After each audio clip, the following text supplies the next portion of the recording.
Dans ce monde, plusieurs espèces différentes parcourent la planète, chacune avec ses propres forces et capacités spéciales, et puis il y a des humains comme Let, qui sont pratiquement inutiles. Un jour, Let quitte son domicile dans l'espoir de devenir aventurier et se rend dans la grande ville pour s'inscrire. À son arrivée, il rencontre l'une des réceptionnistes qui l'aide à s'inscrire. Comme c'est la première fois qu'il s'inscrit à la guilde, elle lui dit qu'il commencera au rang F et, pour s'en assurer, elle confirme que Let sera complètement inutile. Elle lui demande s'il a au moins un don qu'il peut utiliser, et Let lui répond avec enthousiasme que son talent est le jeu de hasard gacha. La réceptionniste reste figée un instant, pensant avoir mal entendu, mais c'est bien ce qu'il vient de dire. Let a la capacité d'invoquer une roue gacha, et en appuyant dessus, il obtient à chaque fois un objet aléatoire. Il veut lui faire une démonstration, alors il appuie sur le bouton et l'objet qu'il reçoit est une fourchette tordue. Bon, écoutons-le, c'était probablement juste un coup de chance, alors il réessaie, mais cette fois-ci, il n'obtient que de la nourriture. Et ce n'est même pas de la bonne. La réceptionniste soupire et dit poliment à Let qu'il ne sortira jamais du rang F avec un tel pouvoir. Let lui demande s'il y a un travail qu'il peut accepter en tant que membre du rang F, et elle le dirige vers le tableau d'affichage où tous les emplois disponibles sont affichés. Mais en plus d'être inutile, il n'est jamais allé à l'école, donc il ne sait pas lire. La réceptionniste comprend sa situation, alors elle sort une liste et dit à Let que les meilleures options pour lui pour le moment sont les travaux de ramassage de bois, de transport de terre ou d'aménagement paysager, mais que le salaire est à peine supérieur au salaire minimum, donc il ne gagnera pas beaucoup. Let répond qu'il sera heureux de le faire. Plus tard dans la journée, il se met donc à faire autant de travail manuel que son petit corps peut supporter, et à la tombée de la nuit, il a à peine gagné assez d'argent pour couvrir ses frais d'hébergement. Cependant, alors qu'il marche dans la rue, un groupe d'hommes bêtes passe par là et repère immédiatement Let comme une proie facile. Il le bouscule donc intentionnellement et lui vole son argent. Let les supplie de le lui rendre, car sans cet argent, il va devoir passer la nuit dans la rue, mais les hommes bêtes s'en moquent, et franchement, tout le monde s'en moque aussi, car les humains normaux sont au bas de la hiérarchie des espèces, et personne n'est prêt à prendre sa défense. Let s'assoit dans la boue tandis que tous les passants le traitent de bon à rien sans raison, jusqu'à ce que quelqu'un s'arrête pour lui venir en aide. Let prend la main de la femme, pensant qu'elle est une humaine comme lui, mais lorsqu'il se rend compte qu'il s'agit d'une elfe, il recule de peur, pensant qu'il va encore être victime d'abus. L'elfe lui dit qu'il n'a pas à s'inquiéter et, pour le prouver, elle s'agenouille dans la boue pour le serrer dans ses bras. Let a du mal à croire qu'une elfe puisse traiter un humain comme lui avec autant de gentillesse, mais elle ne semble pas mentir, alors il décide de se laisser faire. Elle le présente aux autres membres de son groupe et lui explique qu'ils forment la Concorde des tribus, un groupe qui rassemble des membres des 9 races du monde entier dans le but d'éradiquer la discrimination entre les races. Le chef est un homme bête nommé Gourou, et l'elfe s'appelle Sacha. Il compte déjà des membres issus de la plupart des différentes races, il ne leur manque plus qu'un humain pour devenir leur 9e membre, et c'est pourquoi ils veulent demander à l'aide de rejoindre leur groupe. Tout cela semble bien sur le papier, mais parmi toutes les personnes qu'ils auraient pu choisir, ils ont vraiment dû choisir un garçon de 12 ans sans défense et sans pouvoir pour rejoindre leur groupe spécial. Au moins, cette fois-ci, il n'y a pas d'huile pour bébé. À partir de ce moment-là, chaque fois que Concorde part en mission, Let les accompagne en tant que porteur de bagages, mais il est toujours aussi inutile qu'avant, car, moins de 10 minutes après le début de la mission, il est presque tué d'un seul coup par un monstre serpent géant. Heureusement, Drago et Sacha parviennent à le sauver avant qu'il ne lui arrive malheur, mais Sacha lui dit qu'il doit vraiment se ressaisir, car c'est l'un des donjons les plus dangereux au monde et que tout ce qui s'y trouve peut littéralement le tuer. Il doit donc veiller à rester près de l'équipe. Let s'excuse pour son erreur, mais Sacha ne veut pas qu'il se sente trop mal, alors elle lui demande simplement de s'approcher pour qu'elle puisse vérifier s'il est blessé ou non. Pendant qu'elle s'occupe de Let, les autres s'approchent et se moquent de Sacha qui ne rate jamais une occasion de dorloter Let. Ils ont terminé ici, alors le groupe continue à s'enfoncer dans le donjon avec Let au centre afin qu'il ne lui arrive rien de mal, mais lorsqu'ils arrivent à une partie étroite du chemin, Gourou dit que ce serait un bon endroit pour s'arrêter. Let suppose qu'il veut dire qu'il souhaite faire une pause, alors il pose son sac et commence à préparer du thé pour tout le monde, mais Drago lui dit que ce n'est pas nécessaire, car ils sont en fait là pour l'exclure du groupe. Let n'en croit pas ses oreilles, il leur demande s'il s'agit d'une blague, mais littéralement tous les membres du groupe, y compris Sacha qui était si gentil avec lui il y a une minute, change soudainement d'attitude et traite Let d'humain laid, stupide et bon à rien. Let ne comprend pas ce qui se passe, alors il lui explique tous qu'ils ont fait semblant de l'aimer pendant tout ce temps, et que toute cette histoire de vouloir se débarrasser de la discrimination, c'était un mensonge éhonté. En fait, ce sont parmi les personnes les plus racistes que vous puissiez rencontrer, et il meurt d'envie de se débarrasser de Let depuis le jour où il les a rejoints. Si tel est le cas, Let demande alors pourquoi ils ont pris la peine de lui demander de les rejoindre, et Gourou lui répond qu'il ne s'intéressait à lui qu'à cause de son talent. Let ne comprend pas ce qu'il veut dire, car son talent de gacha est aussi inutile que possible, mais même si c'est vrai, il est similaire à celui du maestro, et les supérieurs du Concorde voulaient voir si le talent de Let allait évoluer vers quelque chose d'utile, alors on leur a demandé d'être gentils avec lui jusqu'à ce moment-là, même s'ils n'en avaient pas envie. Cependant, ses supérieurs ont récemment décidé que Let était une cause perdue, et le groupe n'a donc plus aucune raison de faire semblant de s'intéresser à lui.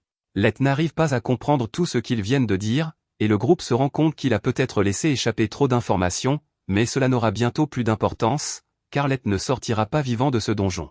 Ses yeux s'écarquillent dès qu'il les entend dire cela, et une seconde plus tard, Guru utilise ses griffes pour lui lacérer le visage, lui faisant clairement comprendre qu'ils ont vraiment l'intention de le tuer.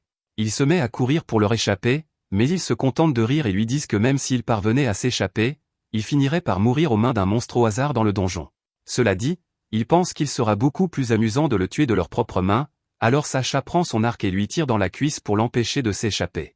Ils apprécient tous les cris de terreur de Let, et Guru commence à le frapper pour le faire crier davantage, mais les autres lui disent d'arrêter car leur histoire de couverture est que Let a été tué par une attaque surprise de monstres, ils ne peuvent donc pas lui infliger de blessures suspectes. Let essaie désespérément de ramper pour s'enfuir, car il ne veut pas mourir ici, mais avec sa jambe blessée, Guru lui dit qu'il n'a aucune chance de s'échapper.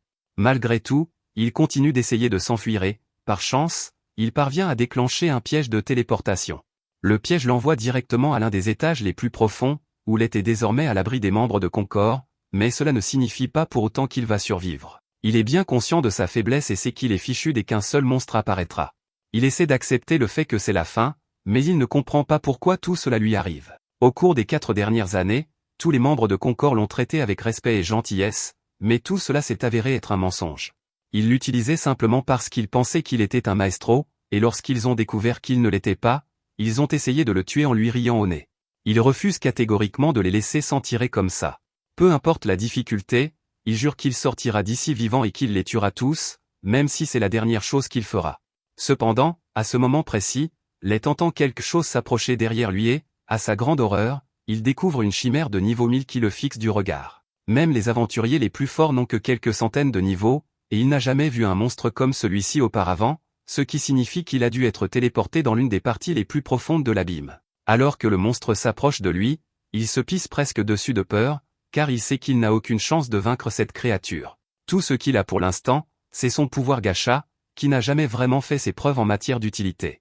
Il n'a pas d'autre choix, alors il commence à appuyer frénétiquement sur le bouton, espérant que cela le sauvera, et miraculeusement, alors que le monstre se jette sur lui, sa roue gacha se transforme et une fille magnifiquement faite apparaît, détruisant le monstre en un instant. Let s'envoie après ce qu'il vient de voir, alors il reste assis là tandis que la fille s'approche de lui. Elle s'agenouille devant Let et pose sa main sur sa joue pour soigner sa blessure, car elle ne pouvait supporter la vue de telles cicatrices sur son beau corps. Let est stupéfait, car toute la douleur a disparu. La servante l'appelle, maître, et lui demande son nom. Il lui répond qu'il s'appelle Let, et sur le champ, elle jure de le servir avec une loyauté éternelle pour le reste de sa vie. Elle s'appelle Mei, elle est connue sous le nom de servante Everseeking et son niveau est supérieur à 9000. Elle dit qu'elle est une servante ultra rare issue de la compétence gacha de Let, et que son existence même est liée à lui.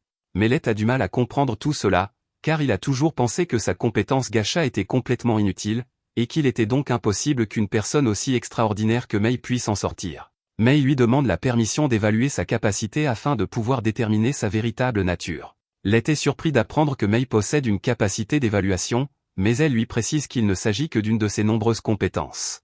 Let lui dit qu'elle est libre de l'évaluer, alors elle commence le scan et est vraiment impressionnée par ce qu'elle voit.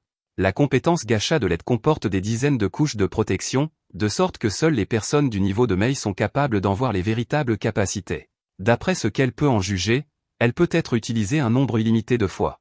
Les récompenses qu'elle génère dépendent de la densité de mana environnante et vont des rangs extra et super ultra rares à normal et erreur. Let ne comprend pas vraiment ce dont Mei parle, alors elle lui explique qu'il y a toujours du mana présent dans l'atmosphère, mais que la densité de mana à la surface est assez faible, ce qui réduit à presque zéro les chances de débloquer une récompense utile comme Mei. Cependant, dans les profondeurs d'un donjon comme celui-ci, la densité de mana est incroyablement élevée, donc la probabilité de réussite d'une invocation augmente de manière exponentielle.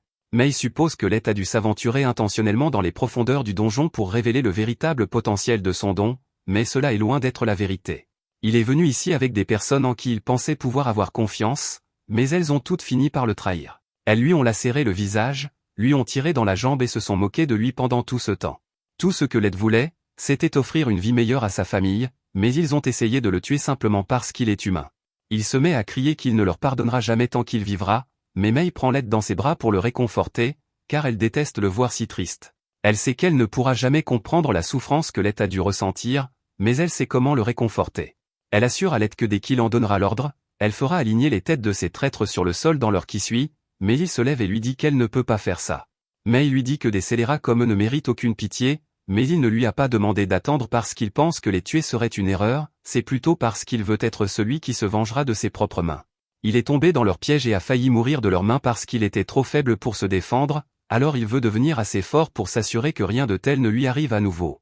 Il sait que cela semble farfelu pour un faible comme lui de dire qu'il veut devenir fort, mais Mei ne pense pas que ce soit impossible. Elle jure que s'il veut devenir assez fort pour se venger lui-même, elle fera tout ce qui est en son pouvoir pour que cela arrive.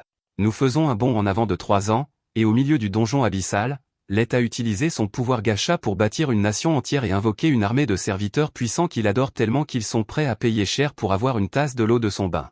Alors que lui et Mei marchent dans les couloirs, elle est vraiment agacée par toutes les fées servantes qui essaient constamment d'attirer l'attention de Lett, mais celui-ci ne voit pas cela comme un problème, car c'est juste un signe de leur dévouement à son égard. Ils se rendent en ville pour saluer le peuple de Lett, et tout le monde ici l'aime et le respecte sincèrement en tant que chef. Quelqu'un mentionne même que les réserves mensuelles de sucreries sont presque épuisées, et Lett promet de se renseigner pour en obtenir davantage. Il pense qu'il s'agit peut-être d'un problème d'approvisionnement, car la ville compte beaucoup plus d'habitants qu'il y a 3 ans, et il devra donc s'adapter pour répondre à la demande accrue. En attendant, Lett demande à Mei si elle sait ce que font les autres serviteurs d'élite qu'il a invoqués. Elle lui répond qu'Aoyuki est occupé à cartographier la zone autour de l'abîme et Kelly est occupé à rechercher de nouveaux sorts pour aider Lett à atteindre ses objectifs. Il est reconnaissant que tout le monde fasse autant pour l'aider, mais Mei n'a rien mentionné à propos de Nazuna, alors il se demande ce qu'elle fait ces derniers temps. Mei explique que Nazuna se contente pour l'instant de patrouiller à l'intérieur du château, mais ce n'est pas parce qu'ils ont besoin de sécurité supplémentaire à l'intérieur, c'est parce qu'elle est trop bête pour aider à quoi que ce soit qui n'implique pas de combat. Pendant ce temps, à l'intérieur du château, nous voyons Nazuna se promener joyeusement dans les couloirs sans se soucier de rien, mais tant qu'elle ne cause pas de problème, il la laisse généralement faire ce qu'elle veut. Quant à Lett, c'est l'heure de sa séance d'entraînement quotidienne, il va donc retrouver l'un de ses serviteurs d'élite, Jacques. Même s'il dispose de tous ses puissants subordonnés pour le protéger, il veut quand même être assez fort pour se débrouiller seul, alors il sort souvent s'entraîner avec Jacques, et après 3 ans de cette routine, il est capable de lui tenir tête. De retour au château, Nazuna continue d'errer sans but jusqu'à ce qu'elle tombe par hasard sur quelques servantes chargées du ménage aujourd'hui. Elle leur dit qu'elle est en mission de patrouille très importante, et les servantes lui répondent toutes qu'elle fait du très bon travail, mais elles essaient en réalité de la flatter pour qu'elle leur rende service, et cela fonctionne. Maintenant qu'elle est de bonne humeur, elles lui disent qu'il y a un endroit spécial qu'elles aimeraient qu'elle patrouille pour elle, et Nazuna accepte sans hésiter d'écouter leur demande. Quelques minutes plus tard, Nazuna frappe à la porte de la chambre de Lett, mais à sa grande surprise, c'est Mei qui lui ouvre. Elle demande à Nazuna ce qu'elle fait là, et Nazuna répond fièrement qu'elle est en patrouille, ce qui est techniquement vrai, mais maintenant qu'elle y pense, elle se demande ce que Mei fait dans la chambre de Lett, alors qu'il est censé s'entraîner avec Jacques en ce moment. Mei essaie de trouver une excuse et dit qu'elle était juste en train de nettoyer la chambre de Lett pendant son absence, mais pendant qu'elle parle, Nazuna parvient à se faufiler à l'intérieur, et il est évident que Mei n'était pas vraiment en train de nettoyer. En fait, si Nazuna devait deviner, elle dirait que Mei était en train de se rouler sur le lit de Lett et de renifler son oreiller jusqu'à il y a quelques instants. Mei panique et dit que cela faisait simplement partie de sa technique spéciale pour faire le lit, et Nazuna ne remet pas en question une seule seconde à quel point cela semble stupide, alors elle commence à féliciter Mei pour son excellent travail. En parlant de travail, elle se souvient enfin que les fées domestiques lui ont demandé de transmettre un message à Mei, qui dit en substance qu'elles en ont assez qu'elle monopolise la chambre de Lett tout le temps, car elles veulent aussi renifler, je veux dire, nettoyer ses affaires. Nazuna ne comprend pas vraiment pourquoi elles en font toute une histoire, mais Mei comprend parfaitement le message, alors elle donne une petite récompense à Nazuna pour la remercier de sa peine et la renvoie. Maintenant qu'elle a transmis le message, elle se rend à la pâtisserie pour s'acheter une friandise avec l'argent que Mei lui a donné, puis elle tombe par hasard sur Aoyuki sur l'une des terrasses. Nazuna est surprise de la voir ici, car elle pensait qu'Aoyuki était en mission de surveillance, mais celle-ci se contente de miauler, et Nazuna n'a aucune idée de ce qu'elle veut dire. Lett est généralement capable de déchiffrer la signification de ces miaulements, mais Nazuna suppose qu'Aoyuki veut qu'elle détruise toute la forêt sans raison. Nazuna le ferait certainement si personne ne la corrigeait, alors Aoyuki est obligé de sortir de son personnage et de parler normalement pour dire à Nazuna qu'elle est juste venue lui remettre une partie de la carte qu'elle a terminée. Nazuna rit et dit à Aoyuki qu'elle aurait dû le dire dès le début, Alors elle prend la carte et part continuer sa patrouille. Sa prochaine étape est la salle du trône, et après s'être assurée qu'il n'y a personne aux alentours, elle commence à serrer le trône de Lett dans ses bras, car elle ne l'a pas vu de toute la journée. Mais alors qu'elle est en train de le faire, elle entend soudain un grand craquement et réalise avec horreur qu'elle vient de casser l'aile d'un des éléments du trône. Elle va avoir de gros ennuis si quelqu'un s'en aperçoit, alors elle le répare frénétiquement juste assez pour qu'il se casse dès que quelqu'un d'autre le touchera, puis elle s'enfuit en courant. Dehors, Lett et Jack ont enfin terminé leur séance d'entraînement, ils décident donc d'arrêter pour aujourd'hui et se rendent au bain pour se détendre. Jack dit à Lett qu'il devient vraiment doué pour contrôler son corps et qu'il n'y a plus beaucoup de gens ici qui sont assez forts pour le suivre. Il en va probablement de même pour les gens à la surface, mais il rappelle à Lett qu'il ne doit pas se laisser aller à l'arrogance, car ils ne savent pas ce qui les attend à la surface. Lett répond qu'il comprend qu'il doit être prêt et promet de ne pas laisser son pouvoir lui monter à la tête afin de ne commettre aucune erreur le moment venu de se venger. Pendant ce temps, Mei a convoqué dans son bureau les 4 fées qui ont remis ce message à Nazuna, et elle ne semble pas contente. Elle leur demande si elles savent pourquoi elle les a convoquées ici aujourd'hui, et elles essaient de feindre l'ignorance, mais Mei leur lit leur lettre mot pour mot, et Nazuna lui a déjà dit que c'était elle qui avait écrit la lettre, elles ne peuvent donc pas se sortir de ce pétrin. Elles reculent toutes et commencent à s'excuser pour ce qu'elles ont écrit, mais elles essaient de minimiser leurs actes en disant qu'elles l'ont fait uniquement par souci pour Mei. Elles disent qu'elles savent qu'elle a été très occupée ces derniers temps, alors elles ont voulu alléger sa charge de travail en prenant en charge le nettoyage de la chambre de Lett à sa place, et peut-être en reniflant 1 ou 2 oreillers pendant qu'elles y étaient, mais là n'est pas la question. Mei est également déçue par le fait qu'elles aient demandé à Nazuna de faire le sale boulot à leur place, car elle aurait peut-être accepté si elles avaient eu le courage de lui transmettre leur message en personne. Elle leur dit que leur demande a été rejetée et que, jusqu'à nouvel ordre, elles seront chargées de nettoyer tout le couloir qui mène à la salle du trône, sans pouvoir utiliser de magie pour accélérer le processus. Les servantes n'arrivent pas à croire que Mei leur ait confié une tâche aussi impossible, car il faudrait une éternité pour nettoyer à la main cet immense couloir, mais Mei ne pense pas que ce soit si difficile. Au contraire, elle dit qu'elle leur rend service, car des personnages de niveau 500 comme elle doivent travailler dur si elles veulent atteindre son niveau. De plus, Mei les informe qu'elle va bientôt se rendre à la surface pour une mission pour Lett, et que les 4 devront donc prendre le relais pendant son absence. Plus tard, les 4 servantes se réunissent dans leur chambre et sont très contrariées par le fait que Mei les punisse pour avoir simplement émis une plainte. Elles trouvent injuste qu'elle soit la seule à pouvoir profiter du parfum de Lett, mais Mei est la plus forte d'entre elles ne peuvent donc pas lui tenir tête. Prime suggère qu'elle pourrait essayer de l'empoisonner, mais Ifumi a déjà vérifié et Mei est immunisée contre toutes les formes de poison, donc cela ne marcherait pas. Elles se résignent toutes à la défaite et se mettent à gémir en disant à quel point elles veulent nettoyer la chambre de Lett et renifler son lit. Ifumi va encore plus loin et dit qu'elle veut utiliser une des fourchettes usagées de Lett, mais comme cela semble bizarre quand elle le dit à voix haute, les autres la traitent de dégénérée et lui disent qu'elle va trop loin. Ifumi se défend en disant que tout le monde ici ferait probablement la même chose s'il en avait l'occasion, et qu'ils ne peuvent pas le nier, donc qu'ils sont en réalité tout aussi mauvais qu'elle. Maintenant qu'ils y réfléchissent, Mei n'est pas beaucoup mieux que puisqu'elle était dans le lit de Lett plus tôt dans la journée, et le fait qu'elle ait été la première que Lett ait invoquée signifie que pendant qui sait combien de temps, elle et Lett étaient seuls dans le donjon, et à ce moment-là, le niveau de Lett était si bas qu'il n'aurait pas pu se défendre contre les monstres, alors il s'est probablement accroché à Mei pendant tout ce temps. Ils deviennent tous fous de jalousie à l'idée que Mei ait pu faire des choses indécentes avec Lett à un moment donné, et Ifumi a la brillante idée de transformer leur énergie jalouse en malédiction. Ils s'assoient donc tous à table et commencent à scander sans cesse pour que Mei meure. Malheureusement pour eux, Mei se tenait devant leur porte pendant tout ce temps et elle a pu entendre chaque mot qu'ils venaient de dire à son sujet, alors elle leur demande s'ils ont quelque chose à dire pour leur défense. Les 4 se recroquevillent derrière la table et commencent à dire à Mei qu'ils ne lui souhaiteraient jamais rien de mal, mais Mei les a clairement entendus prier pour sa mort, alors elle leur demande ce que cela signifiait.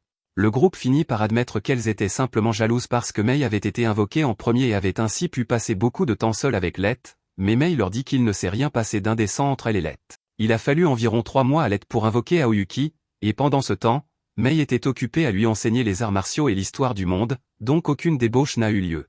Les filles sont soulagées d'entendre cela, mais Mei poursuit en leur disant qu'elle était venue ici à l'origine pour s'excuser de leur avoir infligé une punition si sévère, mais qu'après ce qu'elles viennent de faire, elle pense qu'elle devra peut-être être encore plus sévère qu'auparavant. Elle leur dit qu'elles devront désormais nettoyer toute la salle du trône en plus du couloir. Les 3 filles s'agenouillent aux pieds de Mei et la supplient de reconsidérer sa décision, car elles ne pourront jamais nettoyer la gigantesque salle du trône toutes seules, mais Mei leur répond qu'elle n'aurait pas dû y penser avant de décider de prier pour sa chute. Ils sont contraints de se mettre immédiatement au travail et, à ce rythme, ils devront peut-être travailler toute la nuit pour tout finir, mais alors que Ifumi dépoussière le trône, l'aile du luminaire cassé tombe et ils se taisent tous en réalisant à quel point ils sont dans le pétrin. Pendant ce temps, Nazuna est allongée dans son lit, sans se soucier de rien. Le lendemain matin, Light sort et rencontre Aoyuki, Nazuna et Ellie devant le portail d'entrée. Nazuna est particulièrement excitée de voir Light, car elle n'a pas pu lui parler du tout hier. Light veut aller droit au but, mais à ce moment-là, un chien de chasse apparaît de nulle part, et même si Light est assez fort pour ne pas être menacé, il se met à trembler de peur en se souvenant du jour où il a failli mourir à cause d'un de ses chiens. Les autres sont furieux qu'un simple chien ose effrayer leur seigneur, alors ils commencent à discuter de plans pour exterminer son espèce. Le chien n'a encore rien fait, mais il comprend qu'un seul faux pas signifierait sa fin, alors il se couche sur le sol et commence à gémir pour sauver sa vie. Light dit aux autres qu'il n'y a pas lieu de s'énerver autant, car il va bien, et il va même caresser le chien pour leur montrer qu'il ne le dérange pas. Il s'excuse auprès du chien de l'avoir effrayé, et s'il n'était pas intervenu, ils auraient en fait exterminé toute son espèce sans hésitation. Il demande à Light s'il y a une raison pour laquelle il leur a donné rendez-vous ici, et il répond que Mei lui a dit que tout était prêt pour la mission, et qu'ils peuvent enfin partir pour assouvir sa vengeance. Pendant ce temps, ailleurs dans le monde, Garou traverse une ville d'hommes-bêtes, et en tant que héros des bêtes, tout le monde ici le flatte. En fait, un type à l'arrière propose même de prostituer sa propre sœur, mais Garou n'est pas intéressé pour le moment. C'est alors qu'il aperçoit un pauvre humain fouillant les poubelles pour trouver quelque chose à manger, et ce gamin était loin de Garou, mais il décide de faire un détour juste pour pouvoir renverser l'enfant au sol et cracher sur son visage pour s'amuser. Ensuite, Garou et son équipe de larbins se dirigent vers une pièce privée afin de commencer à le lécher, figurativement, bien sûr. Ils lui disent qu'ils trouvent incroyable qu'il soit passé d'un pauvre enfant des taudis de bêtes à favori pour devenir le prochain chef. Même le chef actuel du village a reconnu sa puissance, alors il lui demande comment il a réussi à aller aussi loin. Garou se vante en disant qu'il utilise simplement son instinct pour choisir les meilleures missions pour lui-même, comme celle qu'il a prise il y a 3 ans. Il a été bien payé pour faire partie d'un groupe prétendument œuvrant pour l'unification des races, et tout ce qu'il avait à faire était de finir un humain soupçonné d'être un maître. Il n'a jamais vraiment confirmé si Light était mort ou non, mais vu sa faiblesse, il n'avait aucune chance de survivre tout seul là-bas, donc il pense qu'il est préférable d'oublier ce morveux. Cependant, un moment plus tard, Mei entre dans la pièce et s'enquiert de Light. Les larbins de Garou crient qu'elle n'a pas le droit de lui parler ainsi, mais Garou dit que ce n'est pas grave car il aimerait savoir de quoi elle veut lui parler. Mei explique qu'elle est une servante au service de leur Light, et elle invente une histoire, affirmant que Light est de sang noble et qu'elle l'a cherché partout sur le continent. Garou est sceptique puisque les personnes qui l'ont engagé pour cette mission ont fait une vérification approfondie des antécédents de Light, et Light lui-même n'a jamais rien mentionné concernant une quelconque noblesse. Mais Mei ressemble définitivement à une servante de riche noble, donc il voit là une bonne opportunité de se faire de l'argent. Il lui demande ce qu'elle lui veut, alors Mei dit qu'elle a récemment découvert que Light serait apparemment mort dans le donjon il y a 3 ans, et elle aimerait que Garou la conduise à son dernier emplacement connu pour qu'elle puisse lui rendre hommage. Elle propose même de le payer en or massif pour sa peine, mais les sens de Garou l'avertissent que toute cette histoire est un piège. Cela lui semble bien trop louche qu'elle soit prête à payer autant juste pour qu'il la guide dans le donjon.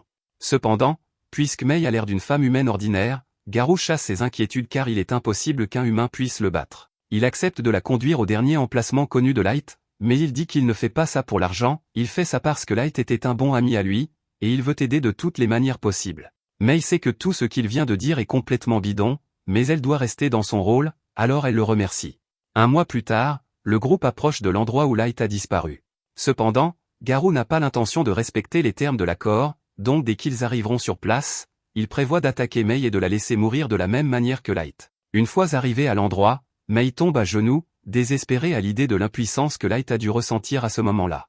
Pendant ce temps, Garou tente de monter une histoire comme quoi Light s'est fait attaquer par un monstre et est tombé dans un piège de téléportation avant que quiconque puisse le sauver. Mais pendant qu'il parle, plusieurs de ces hommes commencent à bloquer la sortie pour que Mei ne puisse pas s'échapper une fois qu'ils attaqueront. Ils sont sur le point de lui sauter dessus, mais Mei dit soudain que si seulement elle avait été avec Light depuis le début, il n'aurait pas été trompé et trahi par de si viles raclures. Dès qu'il l'entend dire cela, Garou panique et recule car personne à part les autres membres du groupe et les supérieurs ne sait ce qui s'est vraiment passé ici. Il exige de savoir comment elle a découvert cela et l'accuse d'être un espion d'une des autres races. Mais Mei se sent insultée par cette déclaration, elle est et sera toujours une servante dédiée à servir leur Light de tout son être, et que Garou suggère qu'elle est autre chose est un crime punissable de mort. Garou sent une pression terrifiante émaner de Mei, et même si elle n'est qu'une humaine, son instinct lui dit de fuir cet endroit immédiatement. Cependant, alors que Mei était sur le point de perdre son calme et de tapisser le mur de sang d'homme-bête, Light apparaît et lui dit d'arrêter parce que Garou est sa proie à lui. Garou et ses hommes sont stupéfaits, aucun d'eux n'avait entendu Light approcher. Garou n'en croyait pas ses yeux, il n'avait même pas envisagé la possibilité que Light ait pu survivre. Light dit négligemment qu'il est de retour pour se venger, mais Garou commence à rire car il trouve hilarant qu'un humain de niveau 15 comme Light pense être assez fort pour se venger de quelqu'un comme lui qui est niveau 150. Garou ne sait pas comment Light a réussi à aller aussi loin, mais il est sûr que s'il tue Light et rapporte sa tête maintenant, il sera promu chef en un rien de temps. Light soupire et lui demande s'il ne va vraiment pas lui demander comment il a réussi à survivre avant de recourir à la violence, mais Garou suppose simplement que Light a eu de la chance et a été sauvé par Mei après avoir été téléporté, ce qui est en fait exactement ce qui s'est passé. Garou ordonne à ses hommes d'attaquer Light, alors deux se précipitent immédiatement pour frapper. Mais avant qu'ils ne puissent s'approcher trop, leurs têtes sont soudainement séparées de leur corps par Mei. Les hommes restants de Garou ne peuvent même pas suivre les mouvements de Mei, alors ils commencent à paniquer, mais Garou leur dit de se calmer car il est sûr que ce n'était qu'un coup de chance. Pendant ce temps, Light remercie Mei d'avoir pris l'initiative de le protéger, mais il dit qu'il peut se débrouiller tout seul à partir de maintenant, donc il veut juste qu'elle garde la sortie et s'assure que personne ne parte. Garou dit à ses hommes qu'il n'y a pas de quoi s'inquiéter car ils ne peuvent pas perdre face à une paire d'humains inférieurs, mais Light commence à en avoir marre d'entendre Garou continuer à dire à quel point il est meilleur que les humains alors qu'en réalité, c'est lui le faible ici. Garou n'y croit pas une seule seconde car il est bien connu que tous les humains sont faibles et ont peu de mana comparé aux autres races, donc il ne pourrait jamais être plus fort que lui.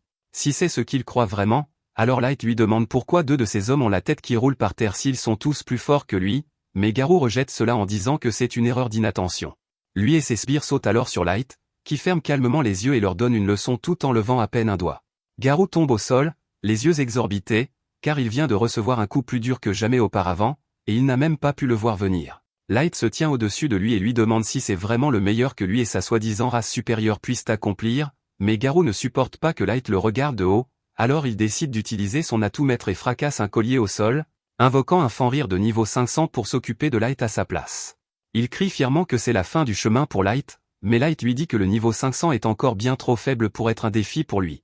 Garou pense que Light a dû devenir fou de peur, il est impossible qu'il puisse vaincre un fan rire tout seul. Il lui dit de s'agenouiller et de supplier s'il veut une mort sans douleur. Light voit que la différence de puissance n'a pas encore été comprise, alors il pose son bâton et dit à Garou qu'il ne bougera pas de cet endroit, donc il est libre de le frapper avec sa meilleure attaque. Garou est toujours convaincu que Light doit bluffer, alors il charge le souffle de la bête hurlante de son fan rire et frappe Light avec assez d'énergie pour vaporiser une petite forteresse. Cependant, quand la poussière retombe, Light est toujours debout, indemne et immobile. Il trouve un peu gênant que Garou se soit vanté à propos d'une attaque qui n'a presque rien fait. Il trouve aussi bizarre que Garou continue d'appeler son invocation un fan rire alors qu'il est à peine assez fort pour être classé comme un bébé fan rire. Il sort alors une carte d'invocation et dit qu'il va montrer à Garou à quoi ressemble un vrai fan rire, juste avant d'invoquer un dieu loup.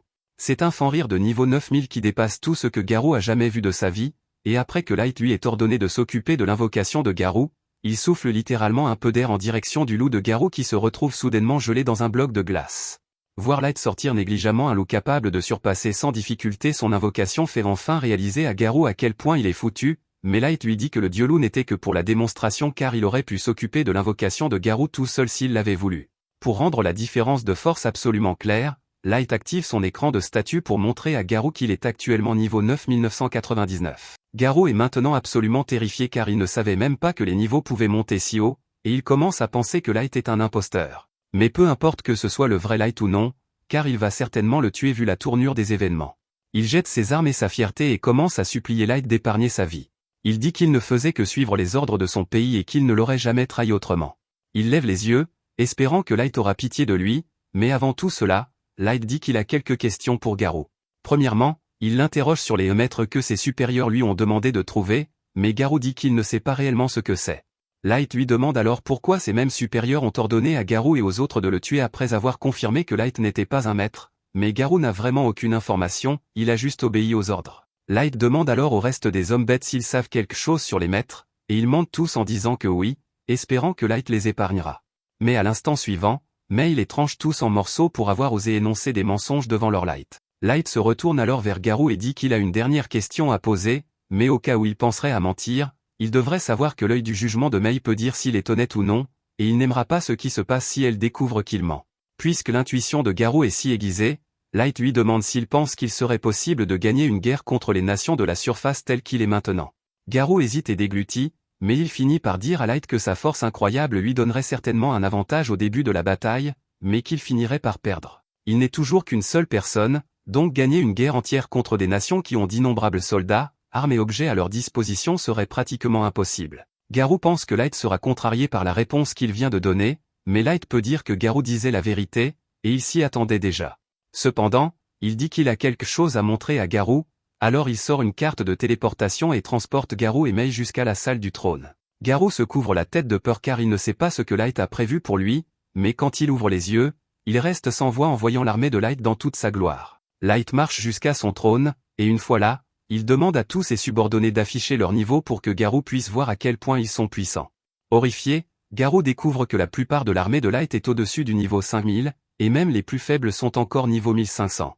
Maintenant que Garou a vu sa véritable puissance militaire, Light lui demande s'il serait possible de gagner une guerre contre la surface avec une armée comme celle-ci, et l'expression sur son visage en dit long à Light. Maintenant qu'il a confirmé qu'il peut gagner, en récompense, Light dit qu'il va pardonner à Garou pour toute la douleur qu'il a causée à l'époque.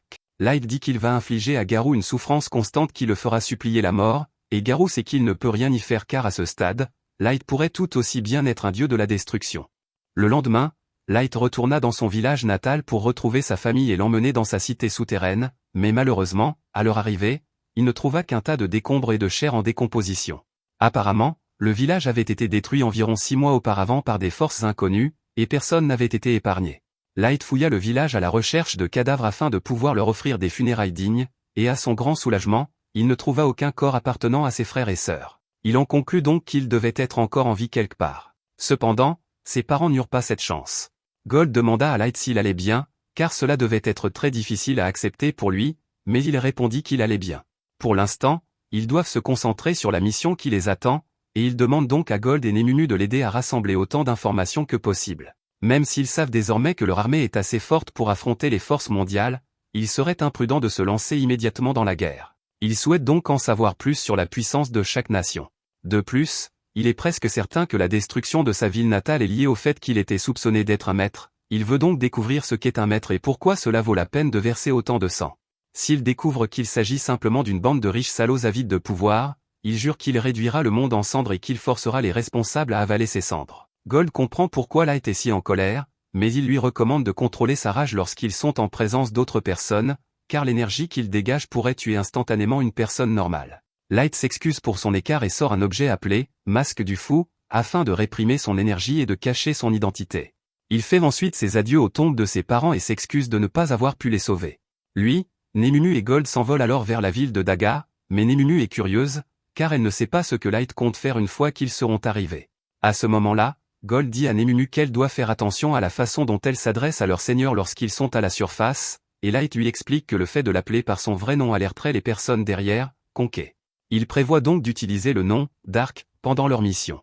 Nemunu dit qu'elle comprend, et quant à ce que Light prévoit de faire à Daga, il lui dit qu'il va s'inscrire comme aventurier sous le nom de Dark, et qu'à mesure qu'il gravira les échelons, il pourra recueillir de plus en plus d'informations auprès des gros bonnets de la guilde. Au bout d'un moment, Nemunu aperçoit la ville de Daga à l'horizon, et comme ils ne veulent pas attirer trop l'attention en arrivant par les airs, Light suggère d'atterrir dans la forêt et de finir le trajet à pied. Cependant, avec la magnifique armure de Gold, ils vont forcément se faire remarquer.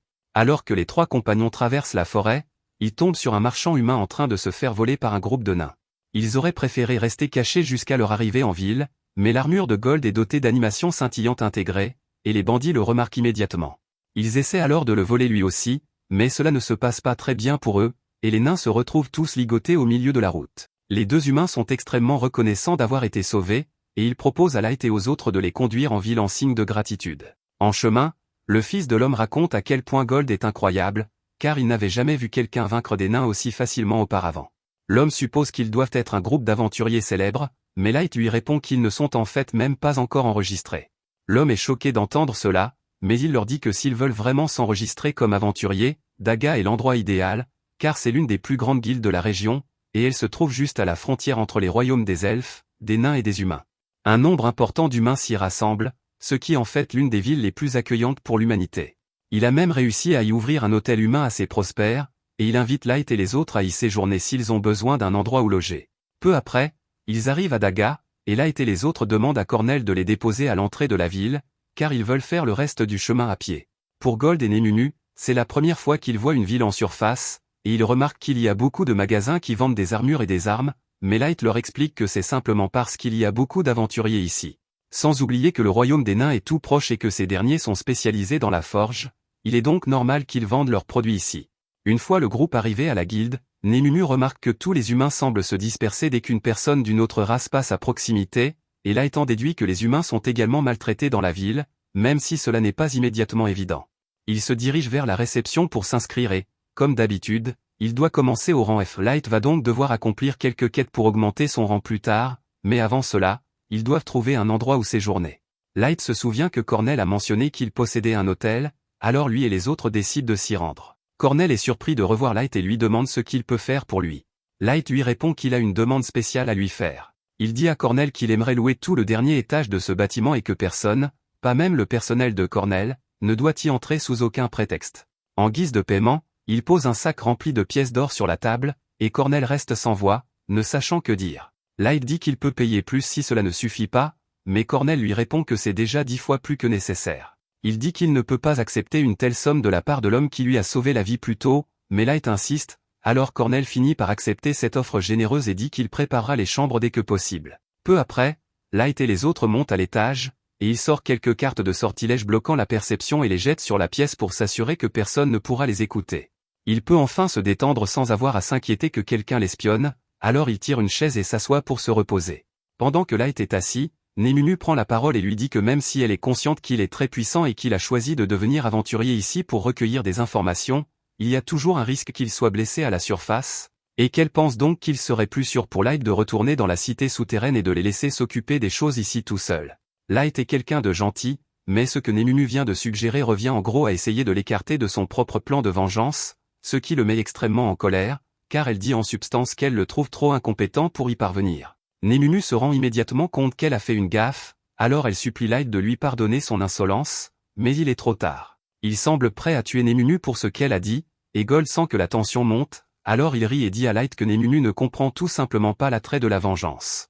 Il lui explique que Light veut se venger de ses propres mains, sans intermédiaire, et que c'est une noble cause à laquelle il faut tendre. En entendant les plaisanteries légères de Gold, Light se rend compte qu'il est peut-être allé trop loin, alors il se calme et s'excuse auprès de Némumu d'avoir laissé ses émotions prendre le dessus, car il sait qu'elle n'a dit cela que par souci pour sa sécurité. Mais Némumu reconnaît que c'est de sa faute si elle a dépassé les bornes avec ses commentaires, alors elle le supplie de lui permettre de lui jurer à nouveau allégeance. Light ne pense vraiment pas que ce soit nécessaire, mais il accepte quand même de la laisser faire. Némumu soulève alors doucement son pied et l'embrasse. Dans ce monde, un baiser sur le pied est la plus grande marque de respect que l'on puisse témoigner à un chef, mais Light n'a jamais vraiment apprécié cette coutume, surtout qu'il trouvait très gênant que tous ses subordonnés lui baisent les pieds les uns après les autres lorsqu'il les a convoqués pour la première fois. Même Gold reconnaît que c'est un peu bizarre, d'autant plus que Némumu semble y prendre beaucoup trop de plaisir. Le lendemain matin, Light et les autres se dirigent vers le donjon, et alors qu'ils traversent la ville, beaucoup de gens commencent à les dévisager, car Gold est plus bling bling qu'un rappeur de SoundCloud et Némumu est vraiment très joli. Quant à Light, la seule chose qu'il trouve à dire, c'est qu'il a l'air bizarre avec ce masque, mais comme cela correspond bien à son personnage sombre, cela ne le dérange pas. Il y a une longue file d'attente pour entrer dans le donjon, mais Gold remarque qu'il ne semble y avoir aucun elfe. Light lui explique que c'est parce que les elfes et les nains sont actuellement en conflit pour savoir à qui appartient ce donjon, et qu'ils ont donc tendance à s'éviter. Némumu félicite Light d'avoir toujours la réponse parfaite à toutes les questions, et il apprécie le compliment, mais il lui demande si elle a vraiment besoin de se tenir si près de lui tout le temps, car sa poitrine lui écrase l'arrière de la tête. Elle lui répond que son travail consiste à assurer sa sécurité à tout moment, et qu'elle doit donc être aussi proche que possible de lui. Avant que Light n'ait le temps de protester, il remarque que 3 personnes ont doublé la file d'attente. Le plus petit est probablement un serviteur, et le deuxième semble être quelqu'un ayant reçu un entraînement modéré, mais quant au type devant, Light peut voir que tous ses mouvements sont vifs et précis, même avec l'arme encombrante qu'il porte sur le dos. C'est sans aucun doute un combattant chevronné, et quelques-uns des autres humains ont trop peur pour l'affronter, car il risquerait d'être abattu pour avoir osé lui parler. Cependant, Light n'a pas à s'inquiéter de cela, alors il affronte l'elfe et lui dit qu'il est impoli de passer devant tout le monde comme ça. L'elfe se met en colère lorsqu'il se rend compte qu'un humain ose lui parler, alors il saisit son épée, mais l'aîné qui l'accompagne lui dit que cela ne vaut pas la peine de faire tout ce tapage pour une chose pareille, alors le guerrier accepte de retourner à la fin de la file d'attente. Cependant, en passant devant Light, il l'avertit qu'il fera en sorte qu'il regrette de lui avoir manqué de respect. Une fois l'elfe parti, les autres humains dans la file félicitent Light d'avoir tenu tête à ce tyran, et les enfants de tout à l'heure viennent le remercier personnellement, car il n'avait pas eu le courage de le faire. Light leur dit qu'il n'y a pas lieu de le remercier, car il n'a agi que dans son propre intérêt, mais ils lui sont tout de même reconnaissants. À ce moment-là, l'un des enfants prend la parole et demande à Gold si son armure est vraiment en or, car tout le monde ici est curieux, mais avant que Gold ne puisse répondre, Nemumu leur dit qu'aucune partie de l'armure de Gold n'est en réalité en or, sinon elle serait trop fragile pour offrir une quelconque protection. L'enfant s'apprête alors à demander si Gold la porte uniquement pour attirer l'attention, mais ses amis l'en empêchent, car ce serait une question impolie. Cependant, Gold explique qu'il la porte effectivement pour attirer l'attention, car il n'y a pas de meilleure couleur pour représenter l'exemple brillant qu'il donne en tant que chevalier. Les enfants demandent à Light et aux autres si c'est la première fois qu'ils se rendent dans le donjon, et Light le confirme, mais il leur demande comment ils l'ont deviné. Les enfants expliquent que cet étage est assez vaste, donc les aventuriers doivent souvent camper à l'intérieur, mais le groupe de Light n'a pas apporté de matériel de camping, ils en ont donc déduit qu'ils n'étaient jamais venus ici auparavant. À ce moment-là, le garde appelle le groupe suivant à entrer, alors les enfants disent au revoir et courent ensemble dans le donjon. Pendant ce temps, Light et les autres se demandent s'ils devraient commencer à transporter de faux bagages, car même s'ils ont tout ce dont ils ont besoin dans une boîte à objets, ils ne voudraient pas que les gens les prennent pour des débutants. Peu de temps après, c'est leur tour d'entrer dans le donjon, et c'est la première fois que Light pénètre dans un donjon autre que l'abîme. Les donjons sont remplis de mana qui devient plus puissant à mesure que l'on s'enfonce dans leur profondeur, ce qui conduit souvent à la création de monstres et de pièges. L'intérieur d'un donjon est donc pratiquement un monde à part entière. Une fois arrivé au premier étage, Light jette un sort de dissimulation sur tout le groupe afin que les ennemis ne puissent pas les repérer, puis ils s'envolent tous vers le deuxième étage. Pendant ce temps, l'elfe de tout à l'heure est occupé à passer sa colère sur un groupe d'orques, car il n'arrive pas à croire qu'un humain ait osé lui parler de cette manière. Il s'appelle Quito et prétend être un héros légendaire du royaume des elfes, avec le sang d'un maître coulant dans ses veines, ce qui lui vaut le respect. Il affirme que cela ne serait jamais arrivé si son niveau n'était pas si bas, mais Yanni lui répond qu'un niveau de 1005 cents est déjà bien supérieur au niveau maximum habituel pour les elfes. Quito rétorque que cela ne suffit pas, car il a besoin d'une puissance suffisante pour anéantir tous les imbéciles qui se sont moqués de lui. Yanni lui dit qu'il le comprend, car lui aussi veut se venger des idiots qui ont refusé de reconnaître ses recherches et l'ont exilé, et qu'il serait donc ravi d'utiliser ses recherches pour aider Quito à monter encore plus de niveau. Pendant ce temps, Light et les autres sont déjà arrivés au troisième étage et viennent de venir à bout d'une grande horde d'orques. Light suggère qu'ils devraient commencer à rentrer maintenant, car ils ont déjà obtenu suffisamment de preuves pour la guilde, et ce combat l'a laissé assez sale, il veut donc prendre un bain. Dès que Nemumu entend cela, elle propose de laver chaque centimètre carré du corps de Light à leur retour, mais il ne répond pas. Sur le chemin du retour, Light et les autres croisent les enfants qu'ils ont rencontrés plus tôt, ils descendent donc pour les rejoindre, mais soudain, ils entendent beaucoup de bruit provenant de la forêt, et des dizaines de loups en sortent en courant. Les enfants disent à Light qu'ils doivent battre en retraite car ils ne pourront pas combattre les loups, mais Light leur répond qu'ils n'ont pas à s'inquiéter pour les loups, car une menace encore plus grande les attend, une mante géante à 4 pattes. Les enfants n'en croient pas leurs yeux, car l'espèce des monstres mantes était censée avoir été exterminée il y a 10 ans, et ils ne peuvent en aucun cas s'en occuper seuls. Le chef demande à Mia d'essayer de frapper la mante avec un peu de magie pour la distraire, mais il sait que cela ne suffira pas. Il se tourne donc désespérément vers Let et les autres et leur demande de l'aider à désorienter le monstre afin qu'ils puissent tous s'échapper ensemble. Cependant, après avoir entendu que les enfants prévoyaient de battre en retraite, Let leur demande si cela signifie qu'ils ne verront pas d'inconvénient à ce qu'il s'en charge lui-même. Les enfants pensent qu'il est fou, car une mante comme celle-ci doit être au moins de niveau 500, mais Let leur dit qu'il n'y a pas lieu de s'inquiéter, car lui et ses amis sont tout à fait capables de s'en occuper. Gold s'avance pour lui asséner le premier coup, et à sa grande surprise, la mante est capable de bloquer plusieurs de ses attaques sans subir beaucoup de dégâts, ses griffes doivent donc être plus solides qu'il ne le pensait. Let décide de passer à l'action et lance une flèche enflammée directement sur la mante, mais avant qu'elle ne l'atteigne, celle-ci la part et la renvoie directement sur Let. En voyant cela, les enfants pensent que Let et les autres sont en difficulté, alors ils demandent à Mia de se dépêcher de lancer son sort d'attaque, mais elle est bien trop excitée par ce que Let vient de faire pour se concentrer. Il vient d'utiliser un sort de combat sans avoir à prononcer d'incantation, et elle ne savait même pas que c'était possible. Les autres ne connaissent pas grand-chose à la magie, ils ne peuvent donc pas juger de ce qui est impressionnant ou non. Cependant, Gold leur dit qu'il ferait mieux de rester en retrait et, en prime, il leur promet de leur donner une petite leçon sur ce que signifie être chevalier. Il leur explique notamment qu'un bouclier ne sert pas uniquement à se défendre. Alors que la mante religieuse l'attaque, il se retourne et part parfaitement son attaque, brisant la pince de la mante au passage. Il leur explique ensuite qu'un chevalier ne doit jamais manquer une occasion de frapper. Alors que la mante est encore sous le choc de la perte de sa griffe, Gold se précipite derrière elle et lui coupe une patte. Let intervient alors avec d'autres flèches enflammées, mais cette fois-ci, lorsque la mante les dévie, les flèches changent simplement de trajectoire et lui transpercent le dos. Let a pris le contrôle des flèches, donc désormais, quoi que fasse la menthe, elles atteindront toujours leur cible. Tous les membres de la menthe finissent par être arrachés, et elle réalise qu'elle n'a aucune chance de vaincre Let, alors elle s'enfuit vers la forêt. Let est surpris qu'elle soit assez intelligente pour décider de battre en retraite, mais il ne va pas la laisser s'échapper après tout ça. Il lance un mur de feu devant la menthe pour l'empêcher d'atteindre la forêt, et Mia est complètement bouleversée, car elle n'a jamais vu personne utiliser une magie tactique aussi étendue et instantanée. La menthe n'a plus nulle part où aller, mais elle a toujours ses ailes, alors elle s'envole dans le ciel pour tenter une dernière fois de s'échapper. Cependant, avant qu'elle ne puisse s'enfuir, Nemunu saute à sa poursuite et la découpe en morceaux dans les airs. Après son retour au sol, Gold lui dit qu'elle a fait une erreur, ce qui l'énerve car elle pensait avoir fait exactement ce que Let voulait en détruisant la menthe, mais Gold lui fait remarquer qu'elle a également détruit toutes les parties de valeur, et qu'il leur est désormais impossible de vendre quoi que ce soit à leur retour en ville. Nemunu réalise rapidement qu'elle a vraiment tout gâché, alors elle commence immédiatement à supplier Let de lui pardonner, mais il lui dit que ce n'est pas grave. Pendant ce temps, les enfants se tiennent tous à l'écart, se demandant s'ils ont vraiment vu un humain vaincre une menthe quadrisite ou s'ils ont tout halluciné. Quelques minutes plus tard, en fouillant dans la bave de la menthe, les enfants trouvent par hasard sa gemme magique, qui, par chance, est encore intacte. Let pourra donc la présenter comme preuve de son exploit. Mais avant qu'il ne parte, l'un des enfants s'approche de lui et lui demande s'il fait partie d'un célèbre groupe d'aventuriers ou quelque chose du genre, car il semble bien trop fort pour être un débutant.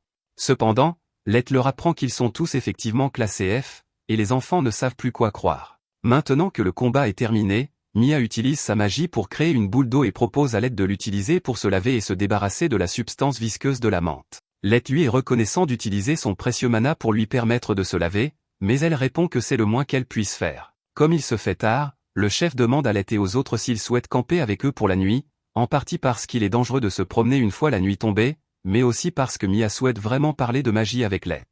Comme cela ne présente aucun danger, Let accepte de rester.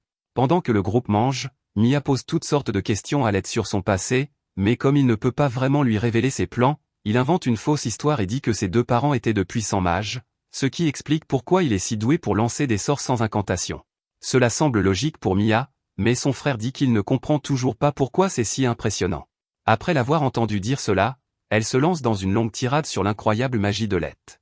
Il existe 3 grandes catégories de magie, la magie de combat, qui peut être utilisée sur une seule cible, la magie tactique, qui affecte une large zone, comme le pare-feu utilisé précédemment par Let, et enfin, la magie stratégique, qui a le potentiel d'affecter le monde à l'échelle globale. Elle permet notamment de créer des tremblements de terre ou des chutes de météorites, mais nécessite généralement qu'un groupe de mages d'élite réunissent leur mana et récitent des incantations pour y parvenir. Pour les autres races, lancer des sorts avancés est facile, mais les humains, en revanche, sont rarement capables d'accomplir une telle chose.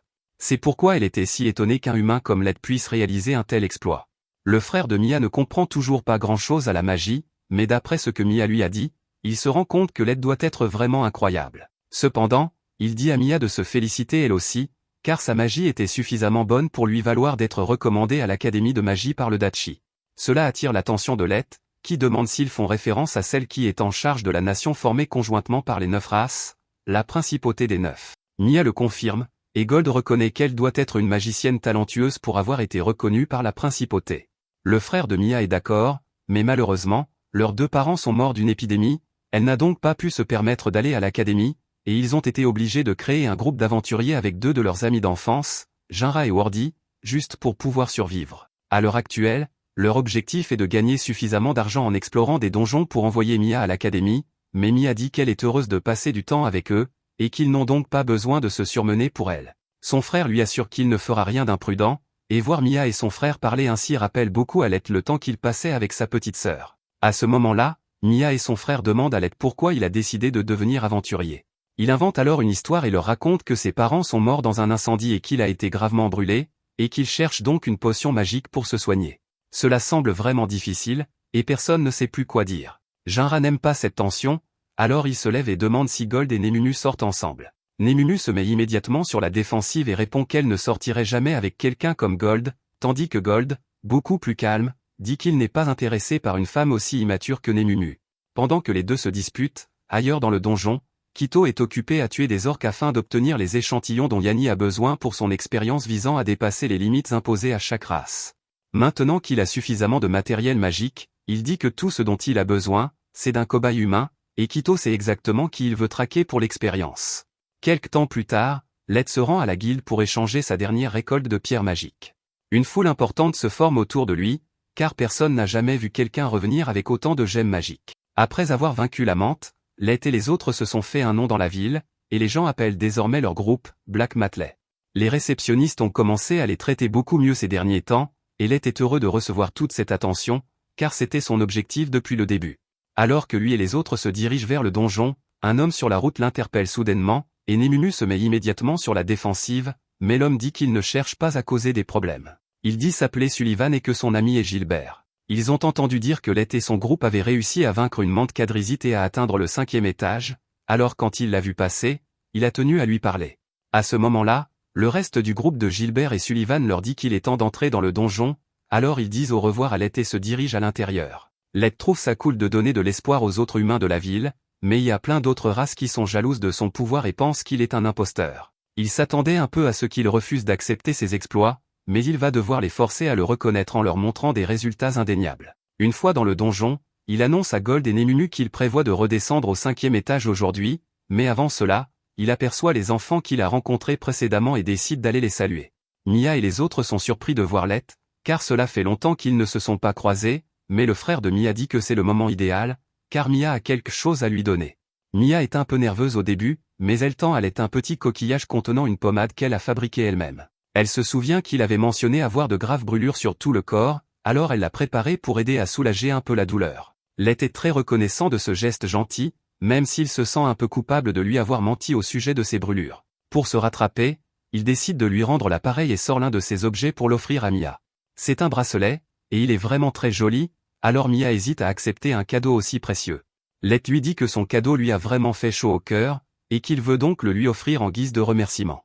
Elle accepte le cadeau avec joie et dit à Let qu'elle le chérira pour toujours. Mais après le départ de Let et des autres, Nemunu lui demande s'il est sûr qu'il était judicieux de lui donner un objet de classe et cesse aussi facilement. Ce bracelet était un bracelet à souhait et, selon la volonté de celui qui le porte, il peut réaliser un petit miracle. Let a donc pensé que ce serait un excellent cadeau pour quelqu'un comme Mia. Peu de temps après, ils arrivent au 5e étage, qui est entièrement recouvert de neige.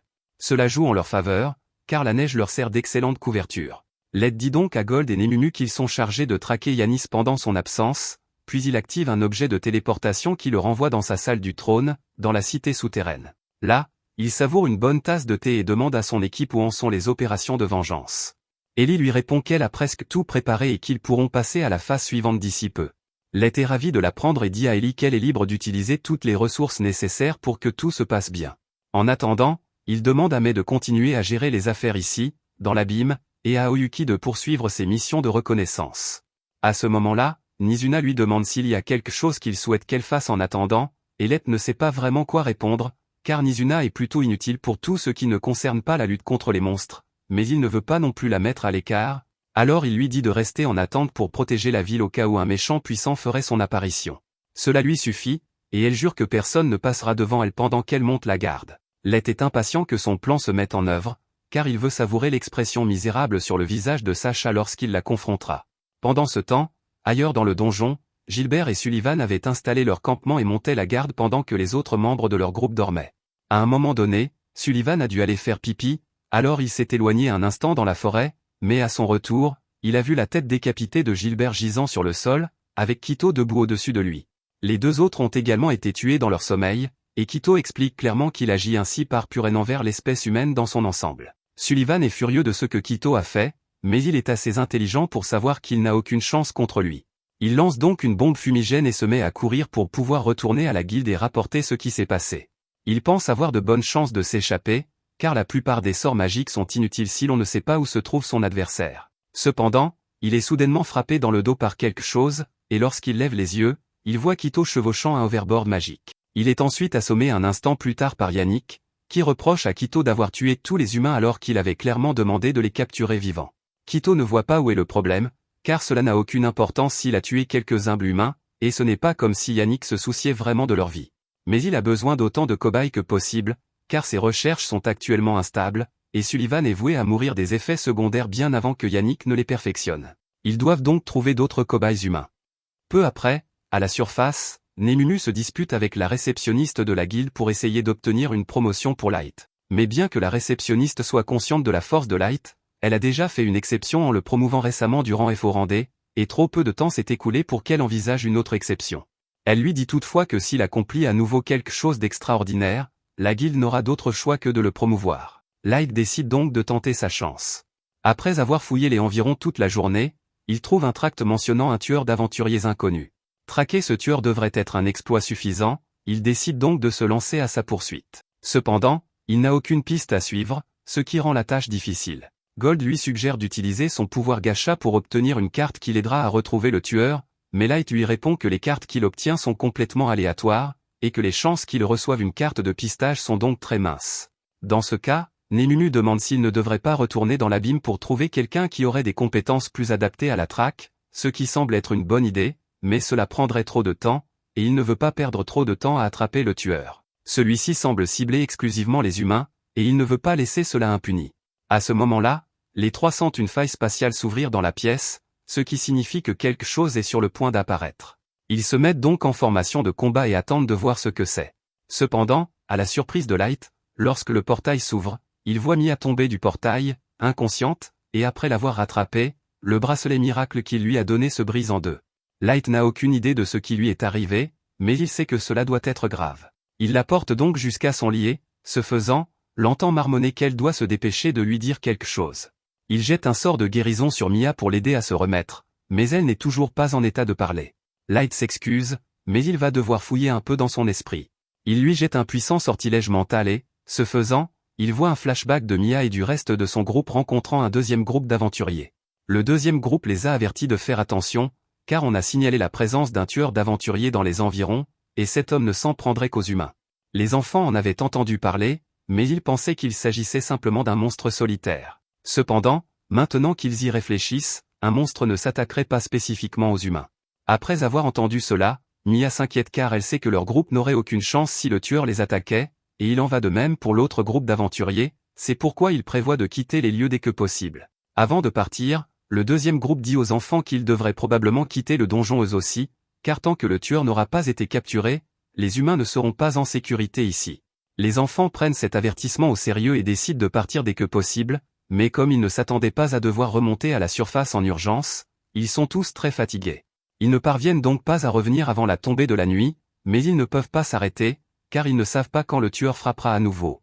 Et par malchance, quelques instants plus tard, ils entendent la voix de Yannick leur dire qu'il est dangereux de rester dehors à cette heure tardive. À ce stade, les enfants n'ont aucune idée que ces deux-là sont responsables des meurtres, alors Mia suggère de les avertir. Le groupe dit à Yannick et Keto qu'il y a eu une série de meurtres ici, et qu'il serait plus prudent de retourner à la surface pour l'instant. Keto et Yannick les remercient pour cette information précieuse, et au début, les enfants sont soulagés, pensant que cela signifie qu'ils sont juste des aventuriers normaux comme eux. Mais Yannick commence alors à dire qu'il aurait aimé faire plus d'efforts pour dissimuler son attaque et celle de Keto, car la nouvelle s'est répandue et tous les aventuriers humains ont compris et évitent désormais le donjon. Dès qu'ils l'entendent dire cela, les enfants sont glacés d'effroi en réalisant que les tueurs qui les inquiétaient tant sont les personnes qui se trouvent juste devant eux, et Keto semble vraiment apprécier l'expression de terreur pure sur leur visage. Les enfants sont tous terrifiés, mais ils savent qu'ils n'ont aucune chance de s'en sortir tous, même s'ils s'enfuient. Les trois garçons sortent donc leurs armes et disent à Mia de s'enfuir pendant qu'ils lui font gagner du temps. Keto se sent insulté que de simples humains puissent penser avoir une chance contre lui. Alors que le frère de Mia se précipite vers lui, il lui tranche la poitrine sans hésiter.